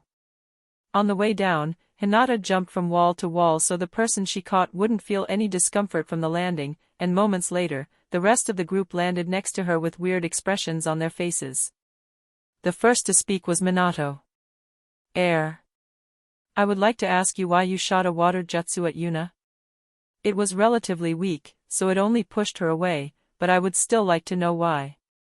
Hinata scoffed when she heard Minato's words before answering his question. Isn't that obvious? If Yuna were the one who caught her, she would, obviously, fall in love with her, and before I realize what is going on, Yuna's harem would have a new member. Constant vigilance. That's the only way for me to prevent Yuna's harem from getting too big. While Hinata's words dumbfounded everyone, Yuna theatrically flicked her hair away from her with a melancholic look on her face. It is not an easy fate to be as beautiful as I am. No matter where I go, I have to be careful not to spark a war between nations due to my beauty. Everyone's dumbfounded gazes switched from Hinata to Yuna. Most of them expected Yuna to blush in shame after making her extravagated joke, but after seeing that she seemed to be genuinely sad about her cruel fate, all the people present, except for Hinata and Naruto, had the same thought at the same time. How can someone be this shameless? While Yuna's actions still dumbfounded everyone, the person Hinata just rescued started speaking with a meek voice. I am not exactly sure what is going on, but could you let me down, please? Hinata felt a little awkward when she realized that she has been carrying the queen of this country without paying any attention to her, so she quickly let her stand on her own. The moment her feet touched the ground, she sighed in relief while looking at Hinata with a grateful look on her face. Thank you for saving me from that fall. Hinata casually waved her thanks away, like she didn't just push the first person that wanted to save her away with a water jutsu, and gave her a casual smile. Please don't worry about it. My name is Hinata, by the way. I am called Sarah, and I am the queen of the city of Lauren. You don't seem to be from here. May I know why you are here? Chapter 224, The Puppet Queen. Seeing the suspicion in Sarah's eyes, Minato quickly started explaining why he was here, however. Impossible. Enrokuzan would never do that. He is a peace-loving man who has been supporting my mother for a long time and helped me with a lot of things after her death. Yuna shook her head when she heard Sarah's words. Peace-loving, huh? Isn't it rather weird for a so-called peace-loving man to secretly create a puppet army powered by the ley lines chakra? Sarah's eyes widened when she heard Yuna's words, and moments later, she started glaring at her. You are lying. Yuna moved her right hand, resulting in a chakra string shooting towards a nearby crowd of people who were still partying even though their beloved queen fell from a balcony a minute ago. Moments later, one of the people flew towards Yuna. Sarah's eyes widened when she saw this, and she immediately started yelling at Yuna. What are you doing to one of my saitais, Ens? Her angry yell quickly turned into a question when she saw the person Yuna pulled towards her. A puppet? A smirk appeared on Yuna's face as she moved the puppet with her chakra and started speaking with a changed voice. Yay, long live Her Majesty. We are all really happy, and we definitely can't be used as weapon, oops. When Yuna was about to say the word weapon, two blades, accidentally, popped out of the puppet's arms. Sarah's eyes looked at the two blades in disbelief and staggered back a few steps. Impossible. It can't be. I will go find Enrokuzan and ask him personally. This is a misunderstanding, I am sure of it. Moments later, Sarah turned around and ran away, causing Yuna to shake her head, while Hinata had a concerned expression on her face. Wasn't that too harsh, Yuna? That was totally too harsh. You made her cry, you know. After Naruto said his part, he turned around and started chasing after Sarah, while Yuna only shook her head. As the queen of this country, she has a responsibility she needs to carry. She neglected that responsibility, resulting in a maniac amassing a massive puppet army. She was tricked, and very little of this situation is her fault, but I don't see a point in coddling her either. After hearing the harsh truth, we can only hope that she won't repeat the mistake in the future. After a moment of pondering Yuna's words, Hinata nodded in understanding. At the same time, Minato looked at the departing Naruto and then looked at the adult Kakashi. Could you help Naruto in protecting Sarah, Kakashi? Kakashi lazily looked up from his book before nodding his head. Well, if Minato-sensei asks me to do something, I will, naturally, comply. Moments later, Kakashi vanished, leaving Yuna and Minato's groups behind. Well, what do you plan to do, Yuna? Yuna pondered Minato's question for a short moment before shrugging her shoulders. Honestly, we don't have much of a stake in this whole thing, but it would leave a sour taste in my mouth to let that maniac live. So, I would at least like to kill him before we return to our timeline. That made it sound like you could return to your timeline whenever you want. I wouldn't call it, whenever I want, but I do more or less know what I have to do to get back.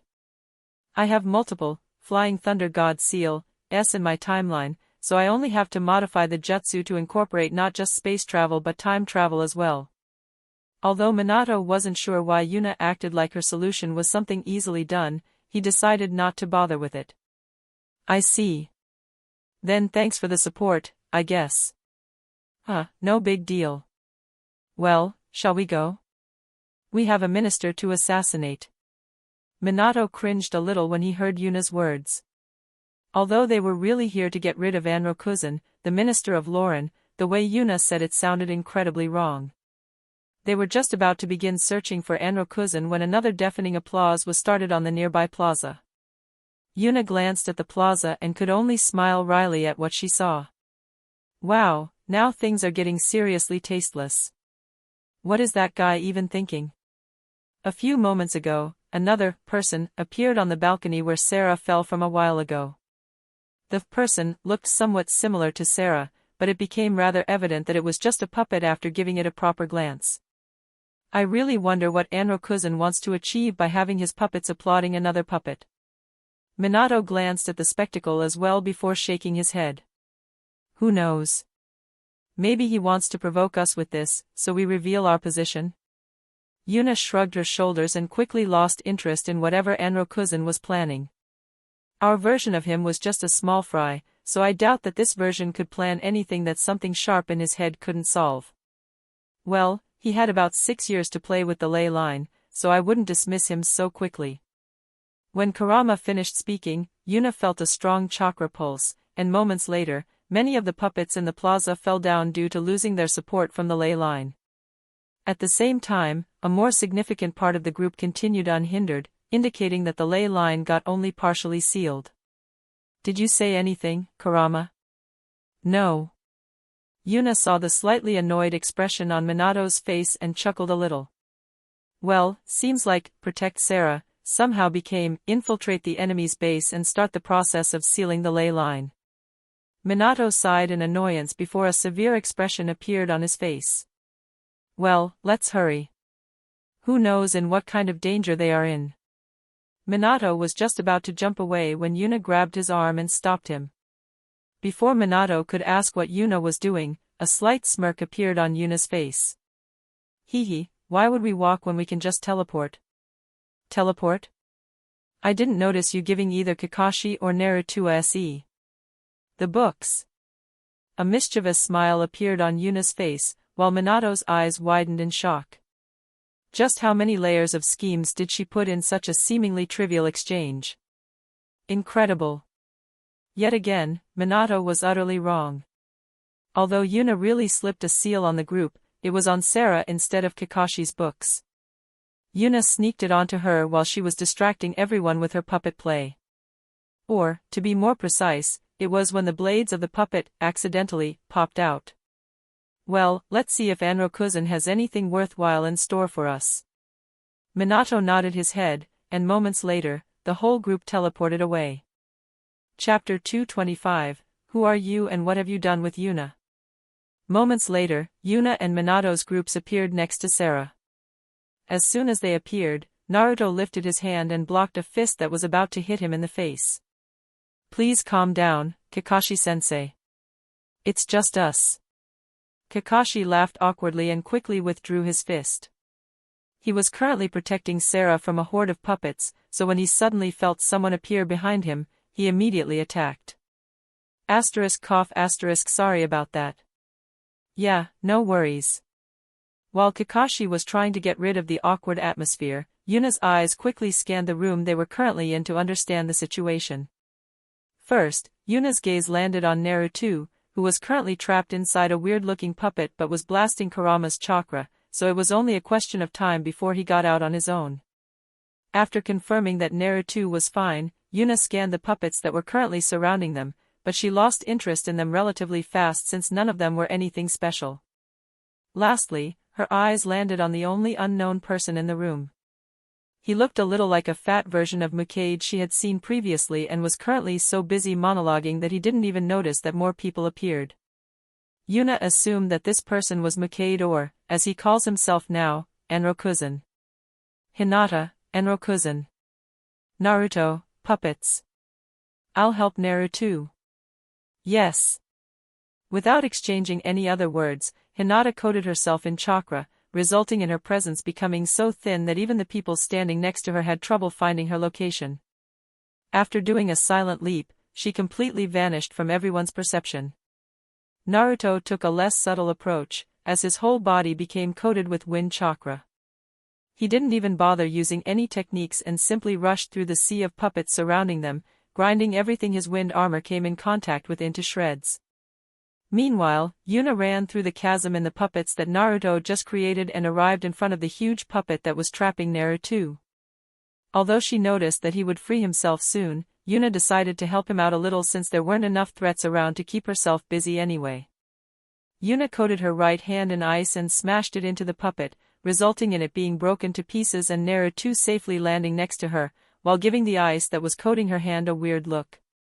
Enrokuzen's eyes widened in surprise when he saw how easily Yuna destroyed his puppet, but before he could do anything else, Hinata appeared behind him and cut his head off. While Yuna, Hinata, and Naruto had lax expressions on their faces, the rest of the group was dumbfounded by how easily the trio mowed down all their enemies. The most shocked was, without a doubt, Naruto, who looked at Hinata in disbelief.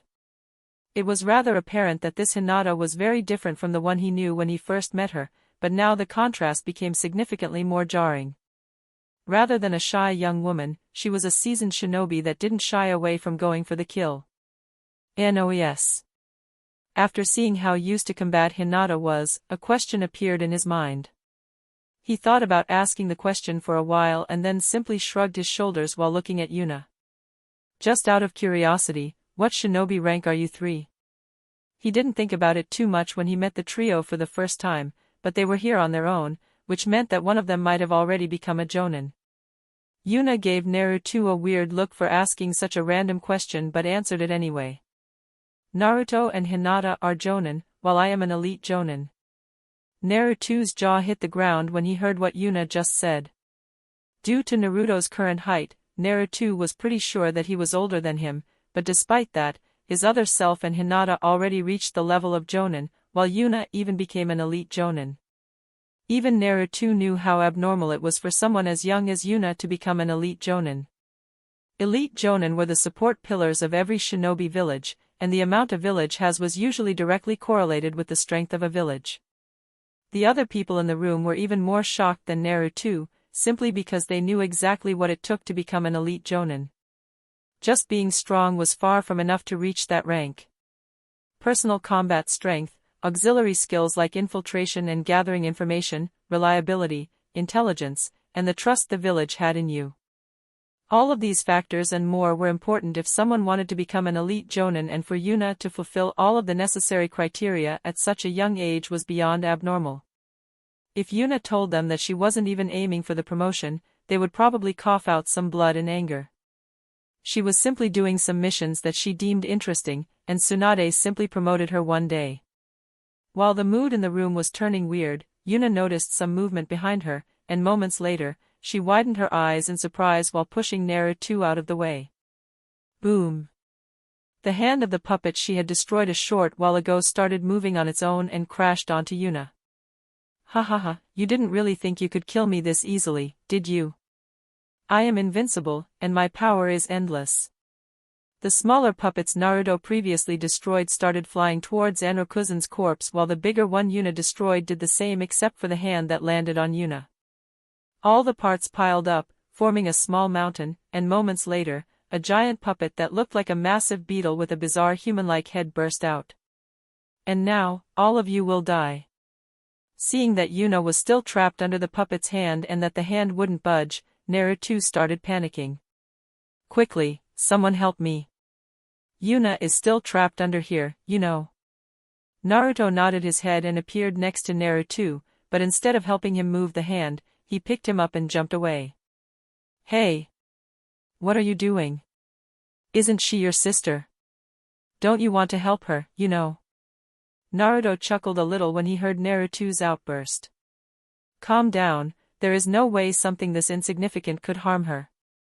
As for why I am carrying you away, I'm getting you out of the danger zone. Danger zone. Boom.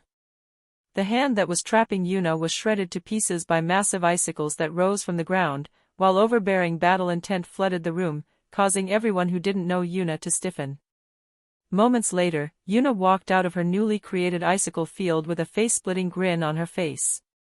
After seeing Yuna's facial expression, Naruto could only shake his head in pity. Calling yourself invincible in front of Nei-san, not a good idea. Meanwhile, Yuna was looking at Anrokuzen's new form like a child, which found itself in front of an especially tasty treat. Hee, invincible and with endless power, eh? Let me put that to the test. Seems like I was wrong, Kurama. I should be able to get some fun out of this. Holy shit. Did you just admit being wrong? Who are you and what happened to Yuna? Now you are just being unreasonable.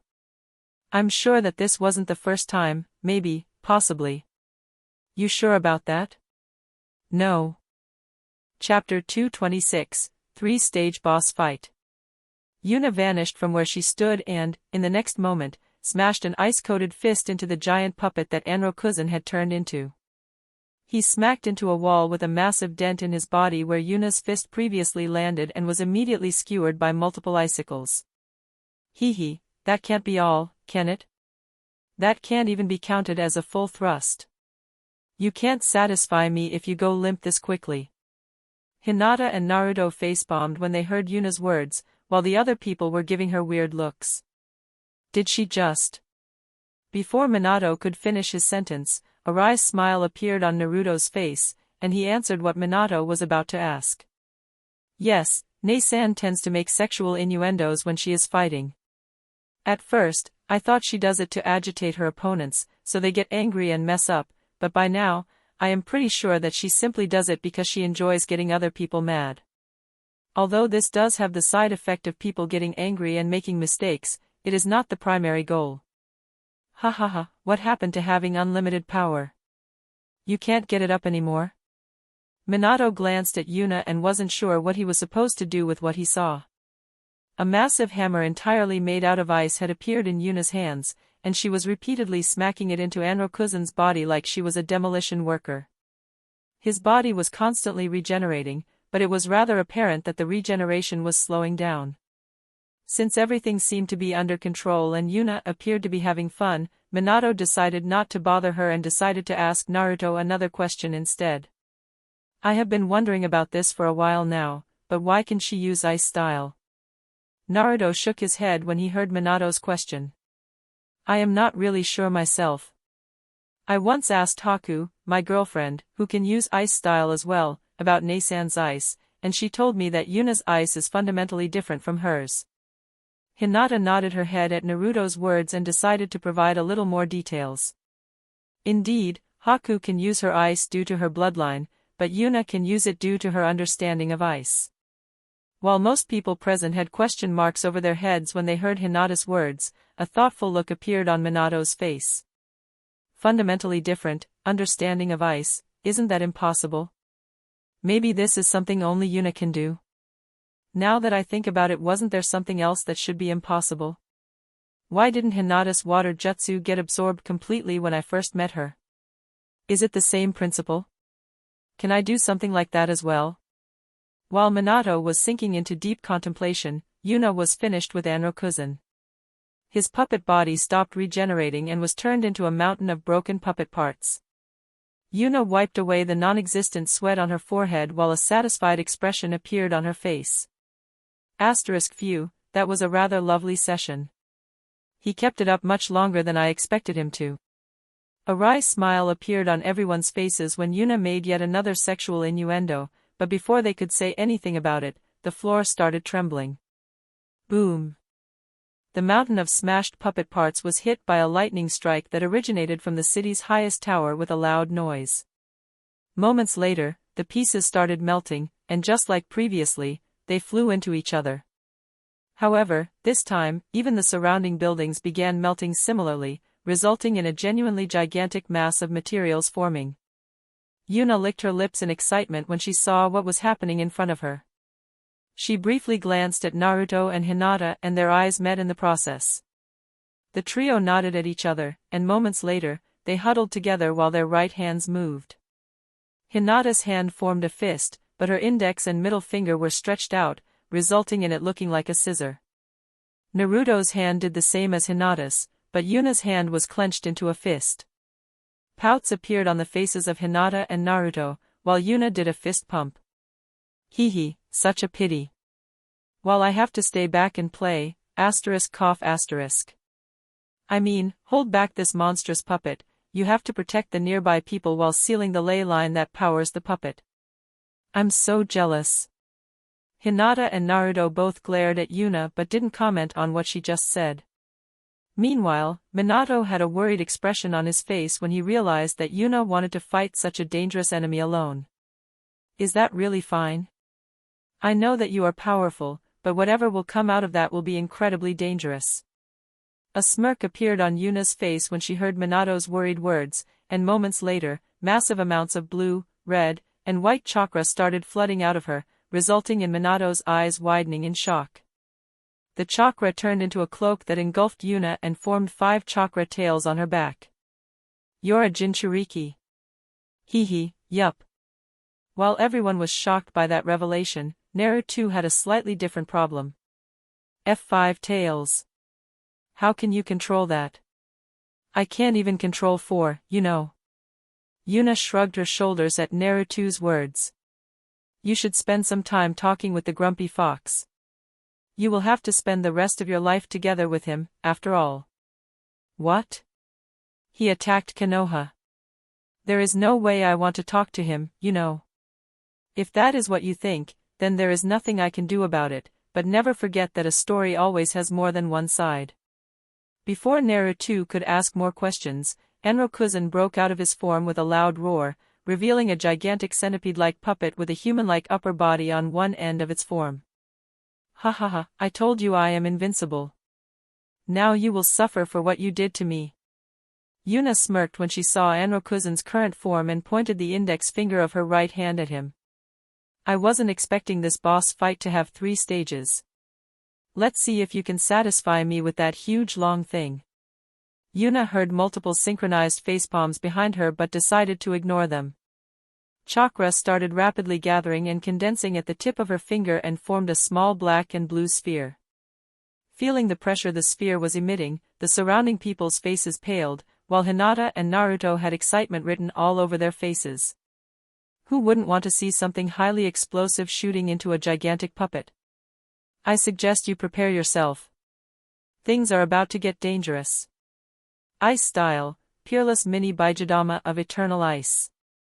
Although most people's eyebrows twitched when they heard another weird technique name, while Minato nodded in approval, everyone took some distance from Yuna and Enrokuzan. They prepared themselves to leave the moment the battle really started so that they could seal away the ley line while Enrokuzan was distracted. Seeing the small condensed ball of chakra flying at him, Enrokuzan laughed out loud while the puppet's mouth opened to use its chakra absorption on Yuna's attack. Ha, something like that won't work on me.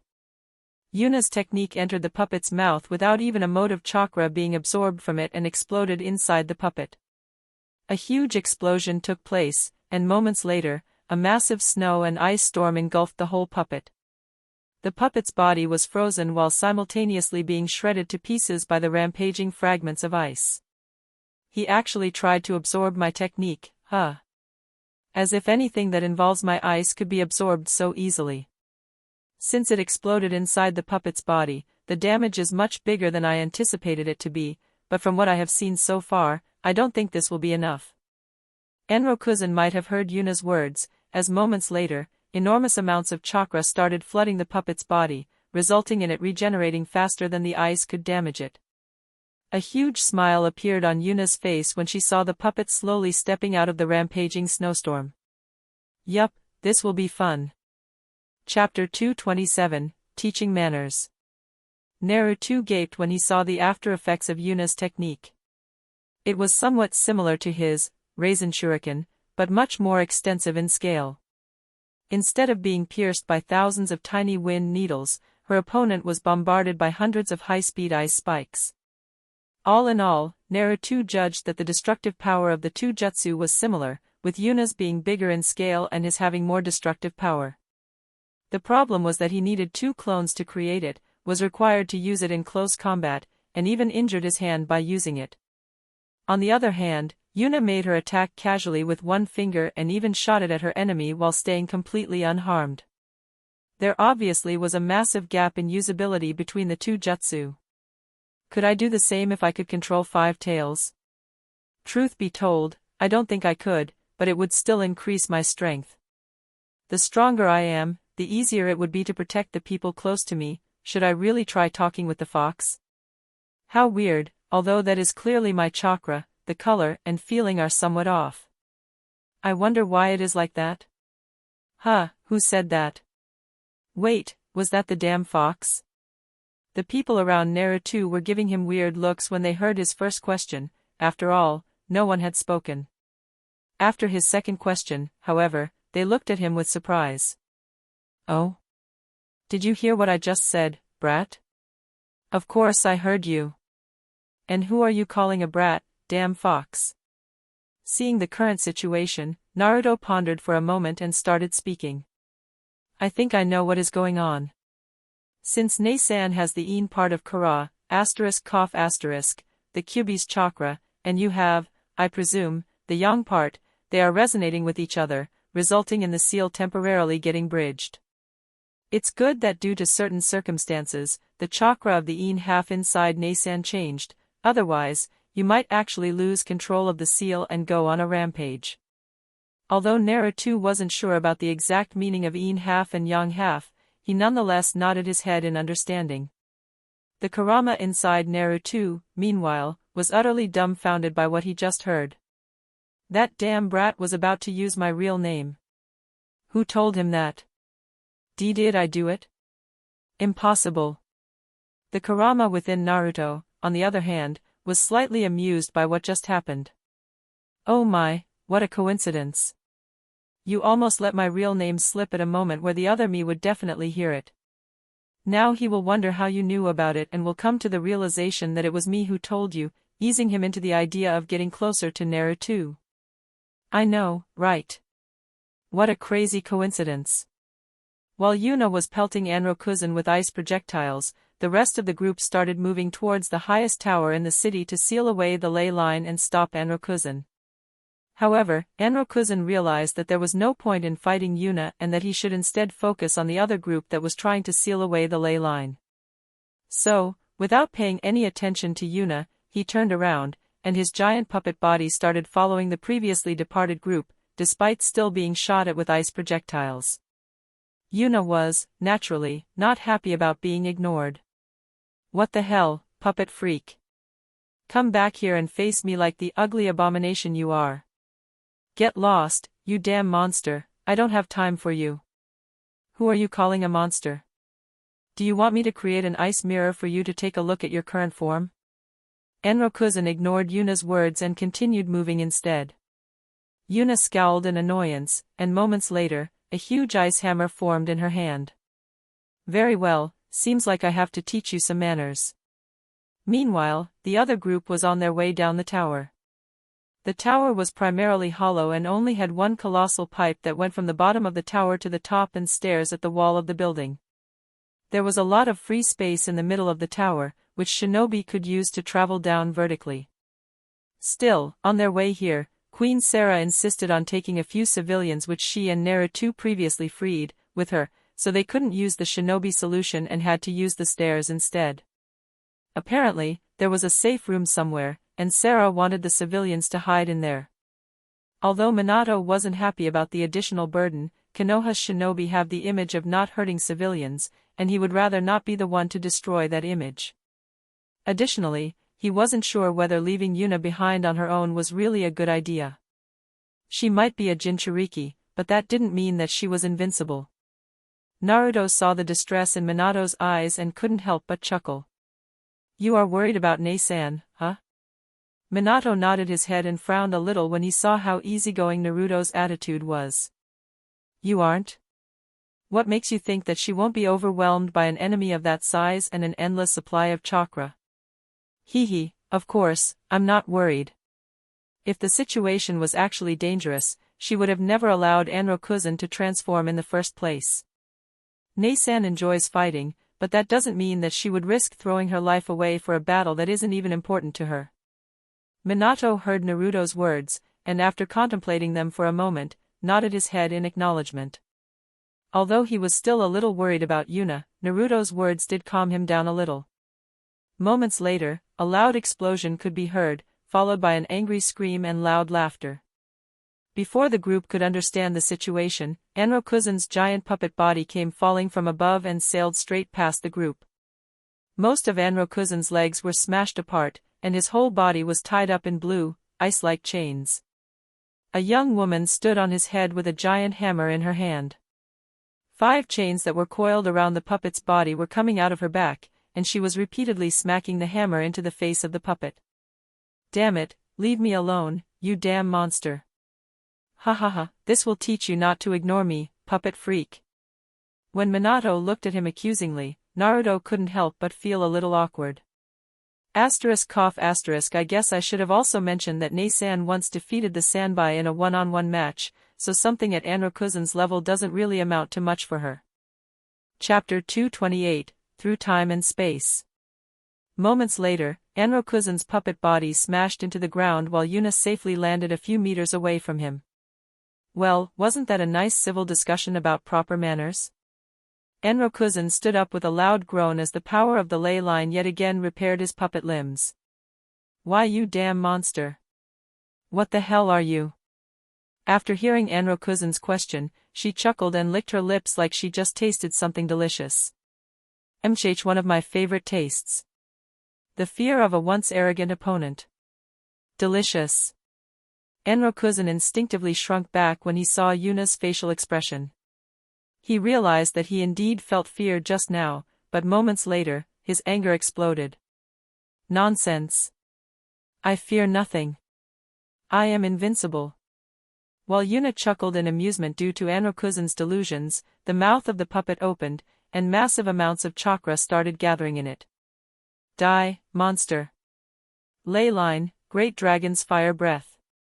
Blue flames shot out of the puppet's mouth and covered the whole area.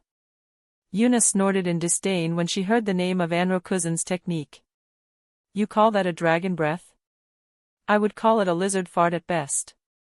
An ice wall rose in front of Yuna and blocked the fire that was heading in her direction. Yuna wanted to mock him some more, but moments later, she felt something in the atmosphere shift. "Oh, seems like they succeeded in sealing the ley line. Guess I should finish this as well, huh?" When Anrokuzen heard Yuna's claim, he immediately realized that he messed up. Since Yuna was constantly insulting and mocking him, all of his anger was focused on her, and he completely forgot about the second team that wanted to seal the ley line.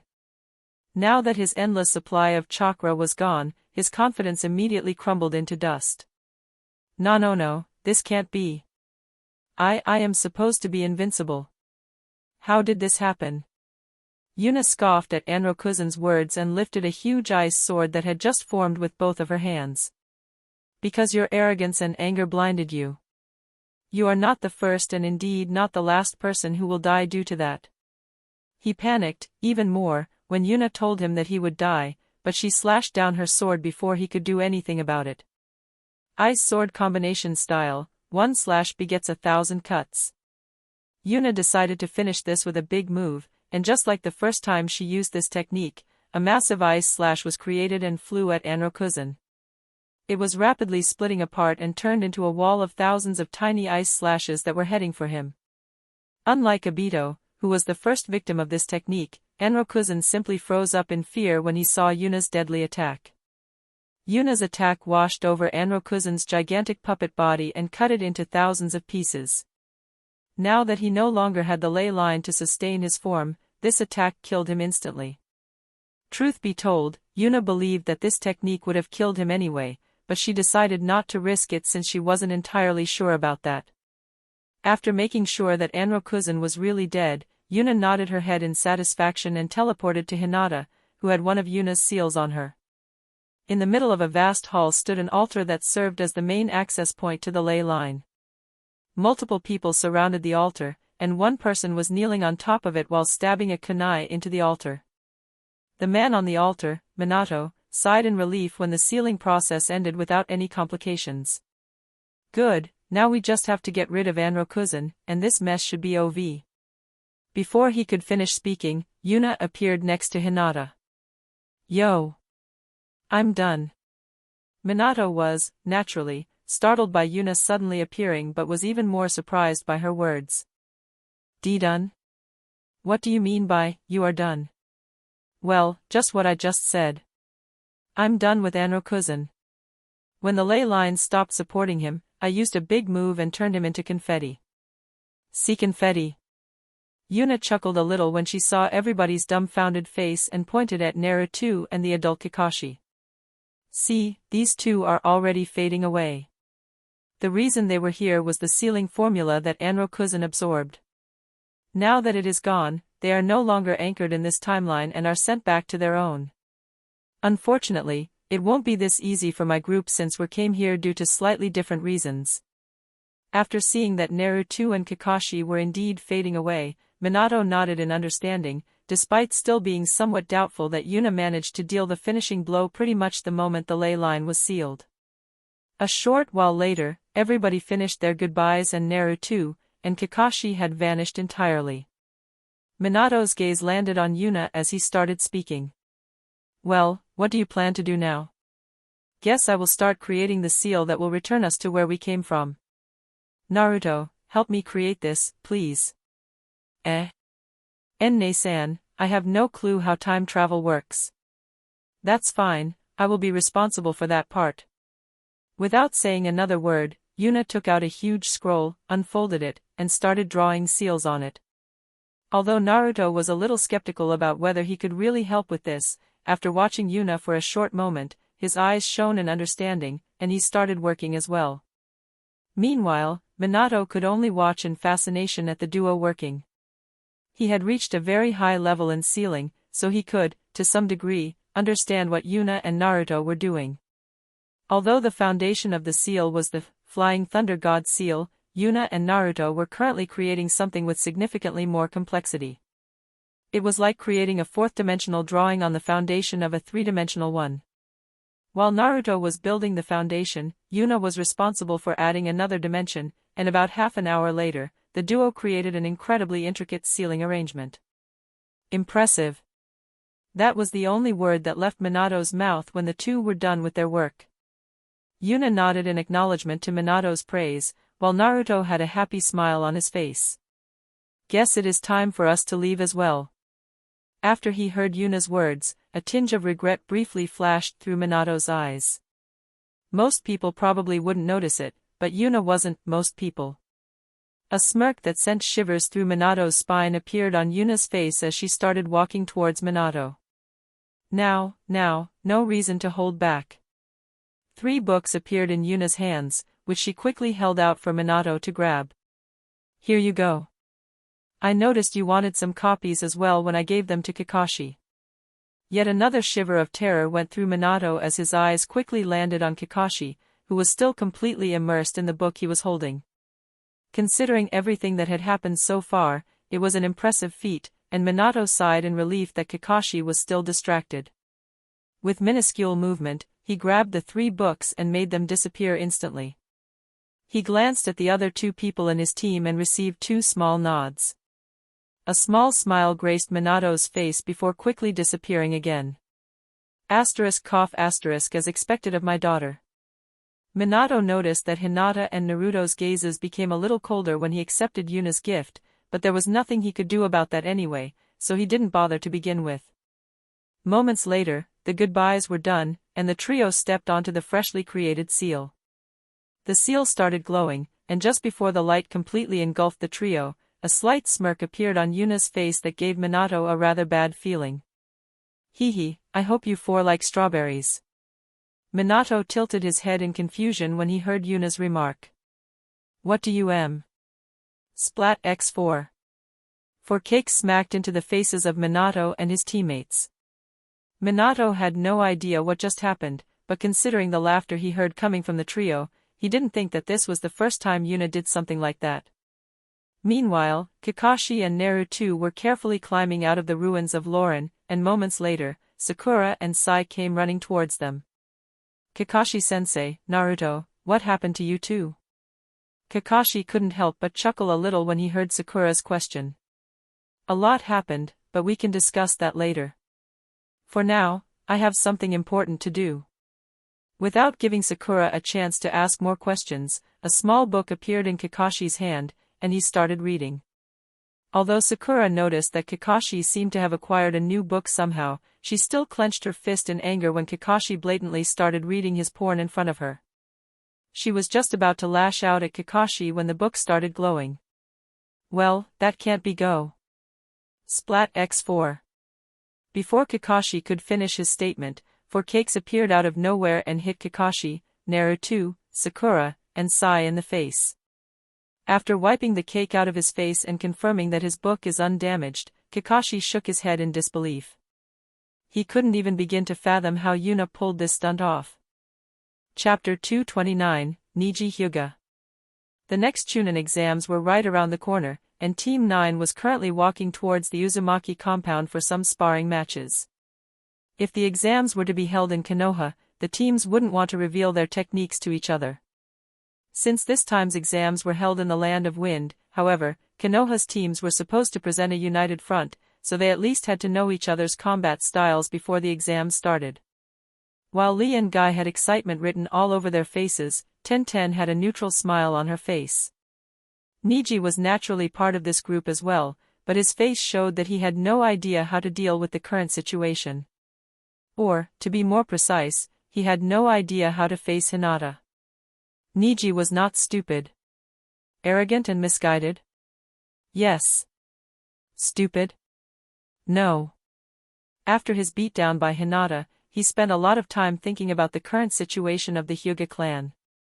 Additionally, he kept observing the Hyuga clan and saw a lot of things he didn't previously notice. He saw the ridiculous arrogance of the main family. The poor treatment of the branch families, who were occasionally even treated as glorified servants. He saw how barely anyone put any effort into training. And, most importantly, he noticed that the Hyuga clan had very few people who could be considered elite shinobi. Didn't they have the strongest taijutsu style, the gentle fist style? What about the strongest ocular power, the Byakugan? Shouldn't they have more jonins in their ranks if that were the case? Another thing that irked Niji was that nearly every elder of the clan dismissed Hinata's victory over him as a fluke or pure luck. Niji felt that no matter how jaded someone was, claiming that Hinata won due to luck should be impossible, but apparently, he was wrong about that. Additionally, he spent quite a bit of time thinking about Hinata's so-called guide, and he could certainly see her point. Did anything in the Hyuga clan's training regime change after Hinata pointed out so many flaws? No, nothing changed. Niji couldn't understand why nobody bothered to change anything in their combat style after its flaws were publicly displayed. He couldn't be the only one who understood that that was a dangerous situation, right? No, in fact, there was another person who realized that. Hisoka Hyuga. After she became Yuna's genin, Niji started paying more attention to her, and by now, he was certain that there was something different about her. He couldn't really put his finger on it, but he felt like the way she held herself started changing over time. He was also pretty sure that none of the clan elders noticed, probably because most of them were dismissive and indifferent to her, but since he had been paying closer attention to her, he noticed some changes. Out of curiosity, he challenged her to a spar. After a surprisingly hard fight, in which she only used the standard gentle fist style, he could win against her. Despite feeling that there was something off about how Hisoka fought, Niji had no clue what it was. Afterwards, she gave him a respectful bow and said, as expected of the main family, and, although her facial expression was unmoving and she sounded respectful, Niji felt like her words were dripping with sarcasm and disdain. Shortly after, the people watching the fight surrounded him to praise him for his victory, which was when he realized what actually happened. In this sparring match, it wasn't that Hisoka couldn't beat him, but that she shouldn't beat him.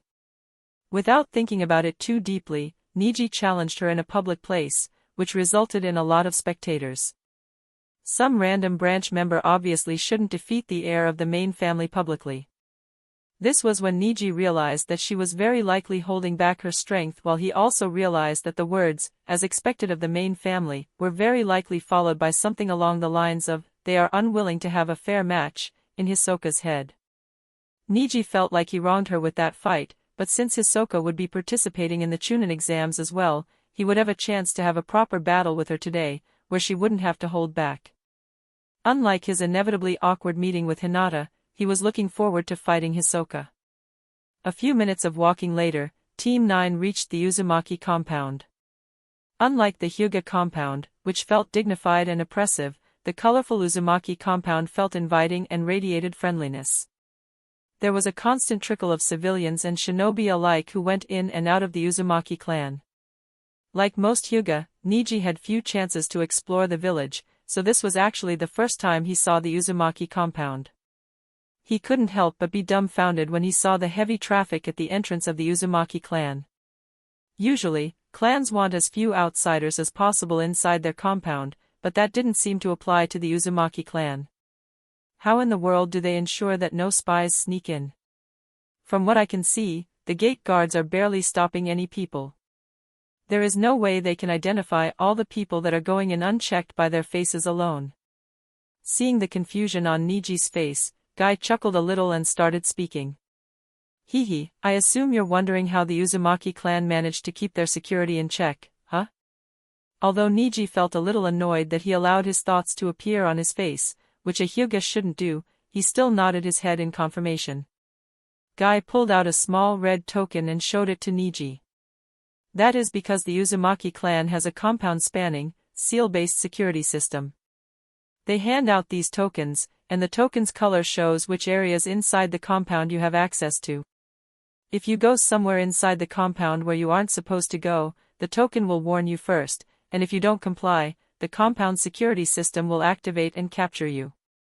As for getting in without a token, I heard 2 S-rank shinobi tried and failed to do so.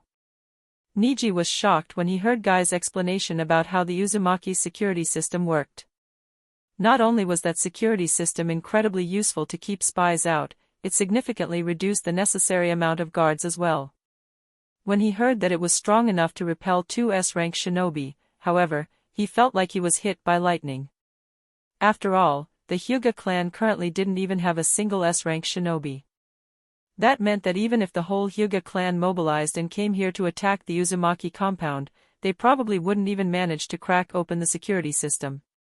The Hyuga clan would have to desperately fight against the defense system while the Uzumaki clan members could lazily stay inside their compound and watch the show. That was beyond ridiculous.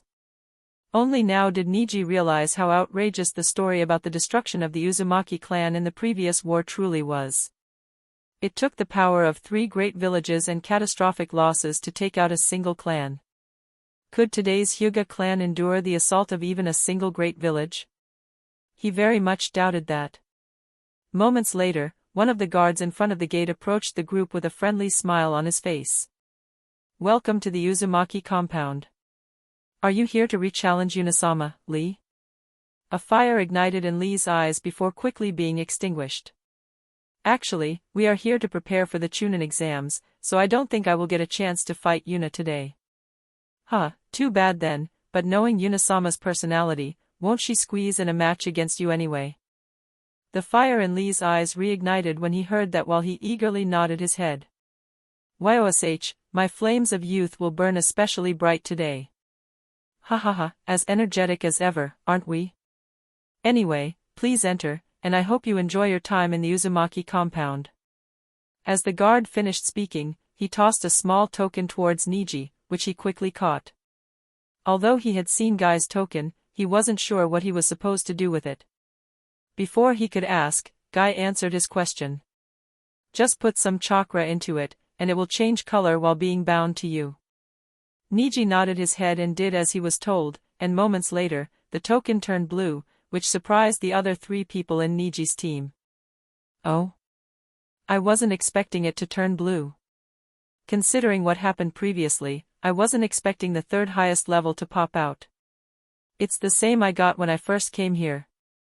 As Tenten said, she pulled out a red token, the 2nd highest level, which she was given a few weeks ago. When Niji understood the situation, he was a little surprised as well. He was confident that Hinata held a grudge against him, and due to her relationship with Yuna, it wouldn't be surprising if the whole Uzumaki clan was hostile to him, but that didn't seem to be the case.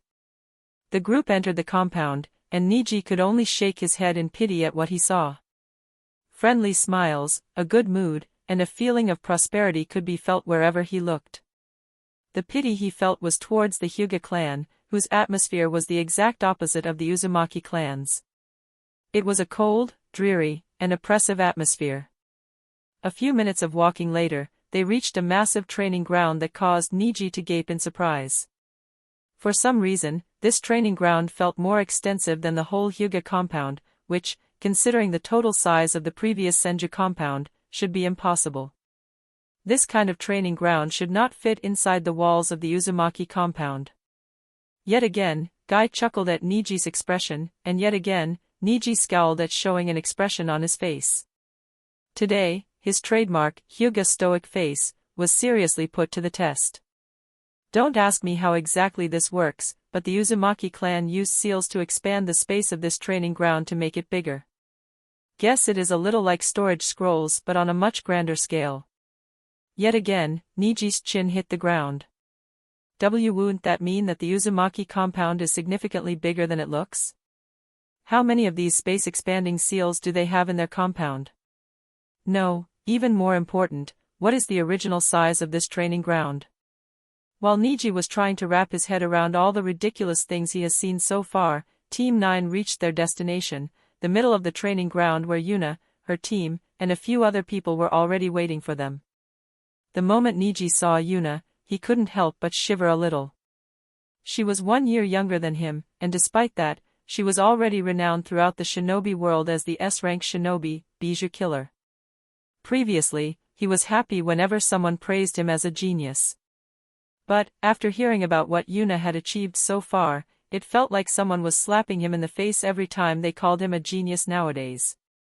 What kind of genius was he when someone younger than him already reached the rank of elite jonin while he was still a genin?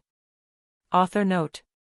Shout out to my new Patreons this week, Wolf, James 31292, Asamite 7999, F. Bog, Darian Fields, Anton Kozlov.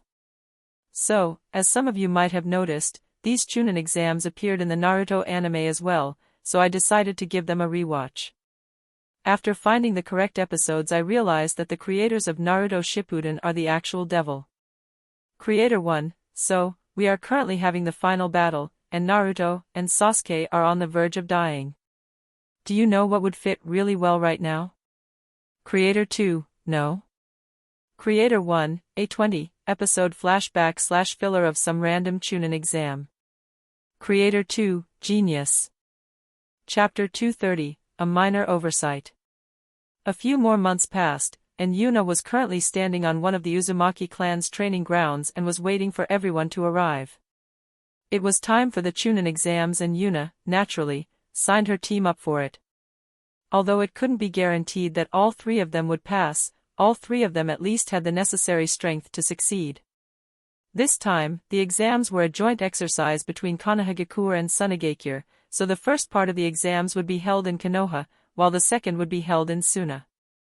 Additionally, there will be participants from Kusa-, Taki, and even Kirigakure.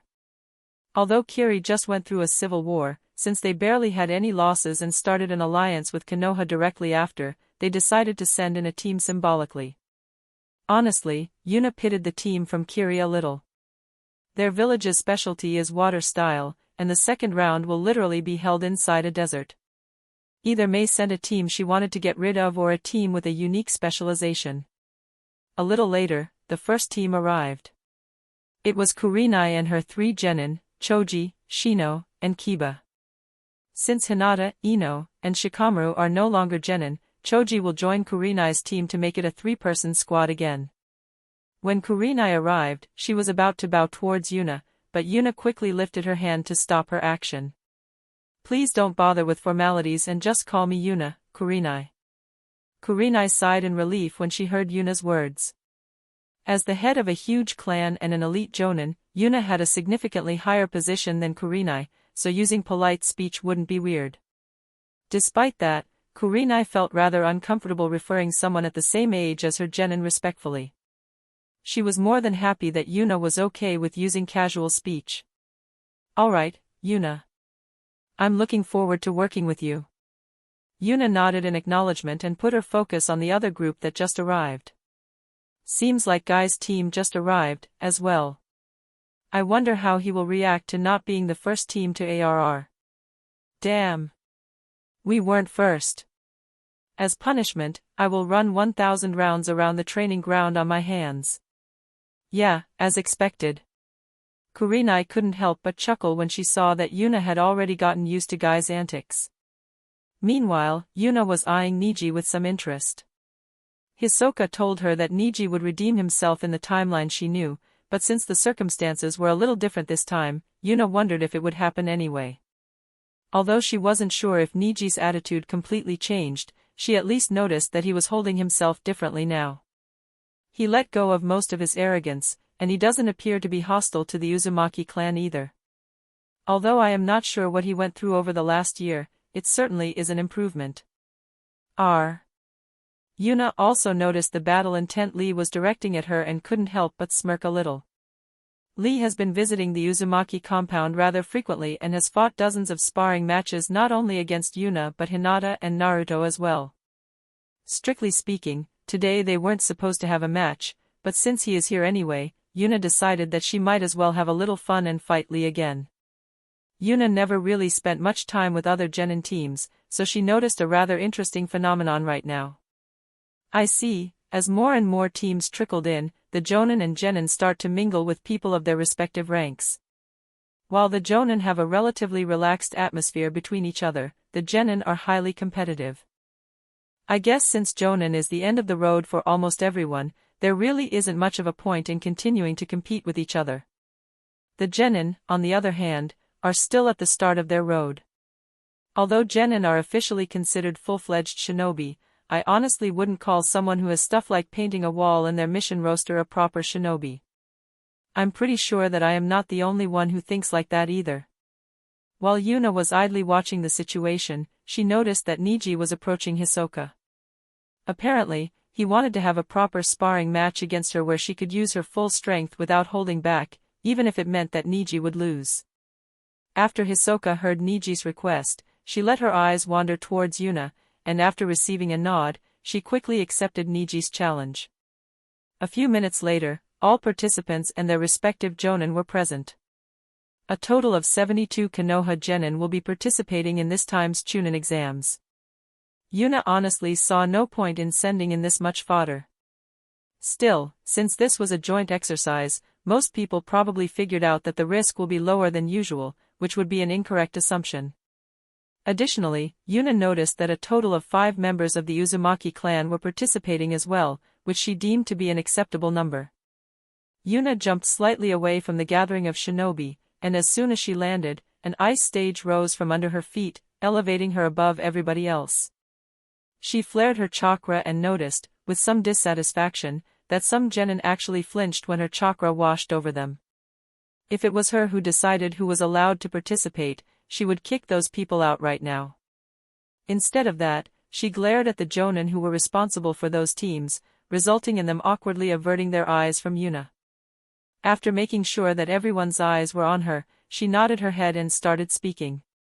As most of you already know, I am Yuna Uzumaki, and I will be the one responsible for this joint exercise that will prepare you for the Chunin exams. Some of you might be wondering why we are doing this inside the Uzumaki compound instead of one of Konoha's numerous training grounds, and the answer to that is relatively simple. Inside the Uzumaki compound, we can ensure that no outsiders can observe the training, which isn't wholly guaranteed at the public ones. Yuna's eyes wandered over the crowd, and she noticed that a few people were interested in snooping around the Uzumaki compound. It was probably only due to curiosity, but Yuna still wouldn't allow them to do so. A vicious smirk appeared on Yuna's face that caused even some Jonin to shiver in fear. I recommend not leaving the training ground without permission. If you do, I can no longer guarantee your safety. That was, naturally, just a bluff. Even if someone started wandering around the compound without permission, the worst thing that could happen to that person was getting captured. Despite that, quite a lot of people weren't sure whether Yuna was telling the truth or not, and her vicious expression didn't help calm down their minds either. Yuna continued speaking with a calm expression as if she didn't just threaten every single person present. Anyway, let's get this started. We will hold a 3 versus 3 tournament, and, spicing things up a little, we will be breaking apart your current teams and forming new, random ones. You have been learning how to cooperate with your team for at least 6 months now, so now it is time to enter the real world and learn how to collaborate with your teammates even if you don't know them very well. Yuna's words caused a bit of an outrage in the crowd of genin. Especially from those few who never participated in Chunin exams. They spent a lot of time training together with their team, and now they were suddenly supposed to fight with 2 people who they might have never met before. They felt like all of their training until now was for nothing if they were to do so. While a few genin were piling up more and more complaints on Yuna, their respective jonin senseis had waterfalls of sweat flowing down their backs, especially when they saw that Yuna still had a kind smile on her face while people were complaining to her. At first, Yuna wanted to wait until the crowd naturally calmed down, but after realizing that a few people interpreted her silence as meekness and were getting bolder, Yuna decided to intervene.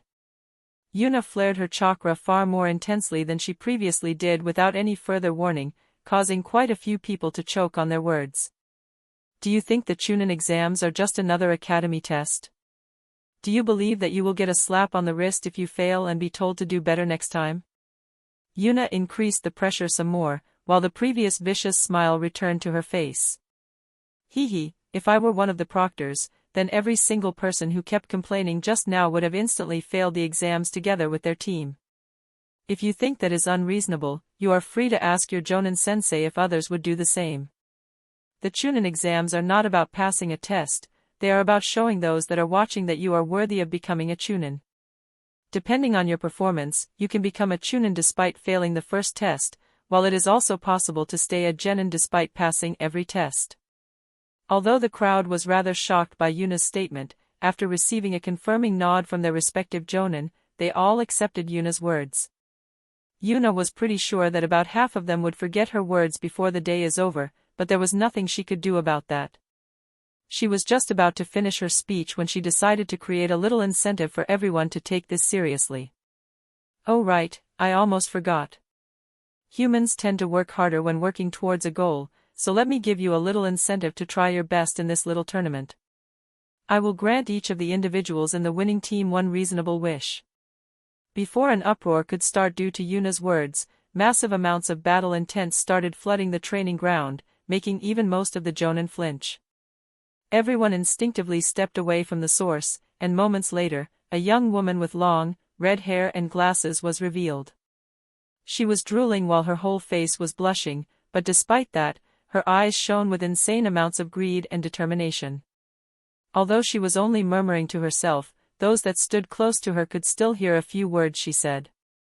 Haha, Yuna-sama, reward, will win, no matter what, ha. After seeing the culprit responsible for such a powerful battle intent, Yuna could only smile wryly. Oops, I forgot that Karen was here. That's the end of this tale for now, thank you for watching and I'll see you in part 11. Peace.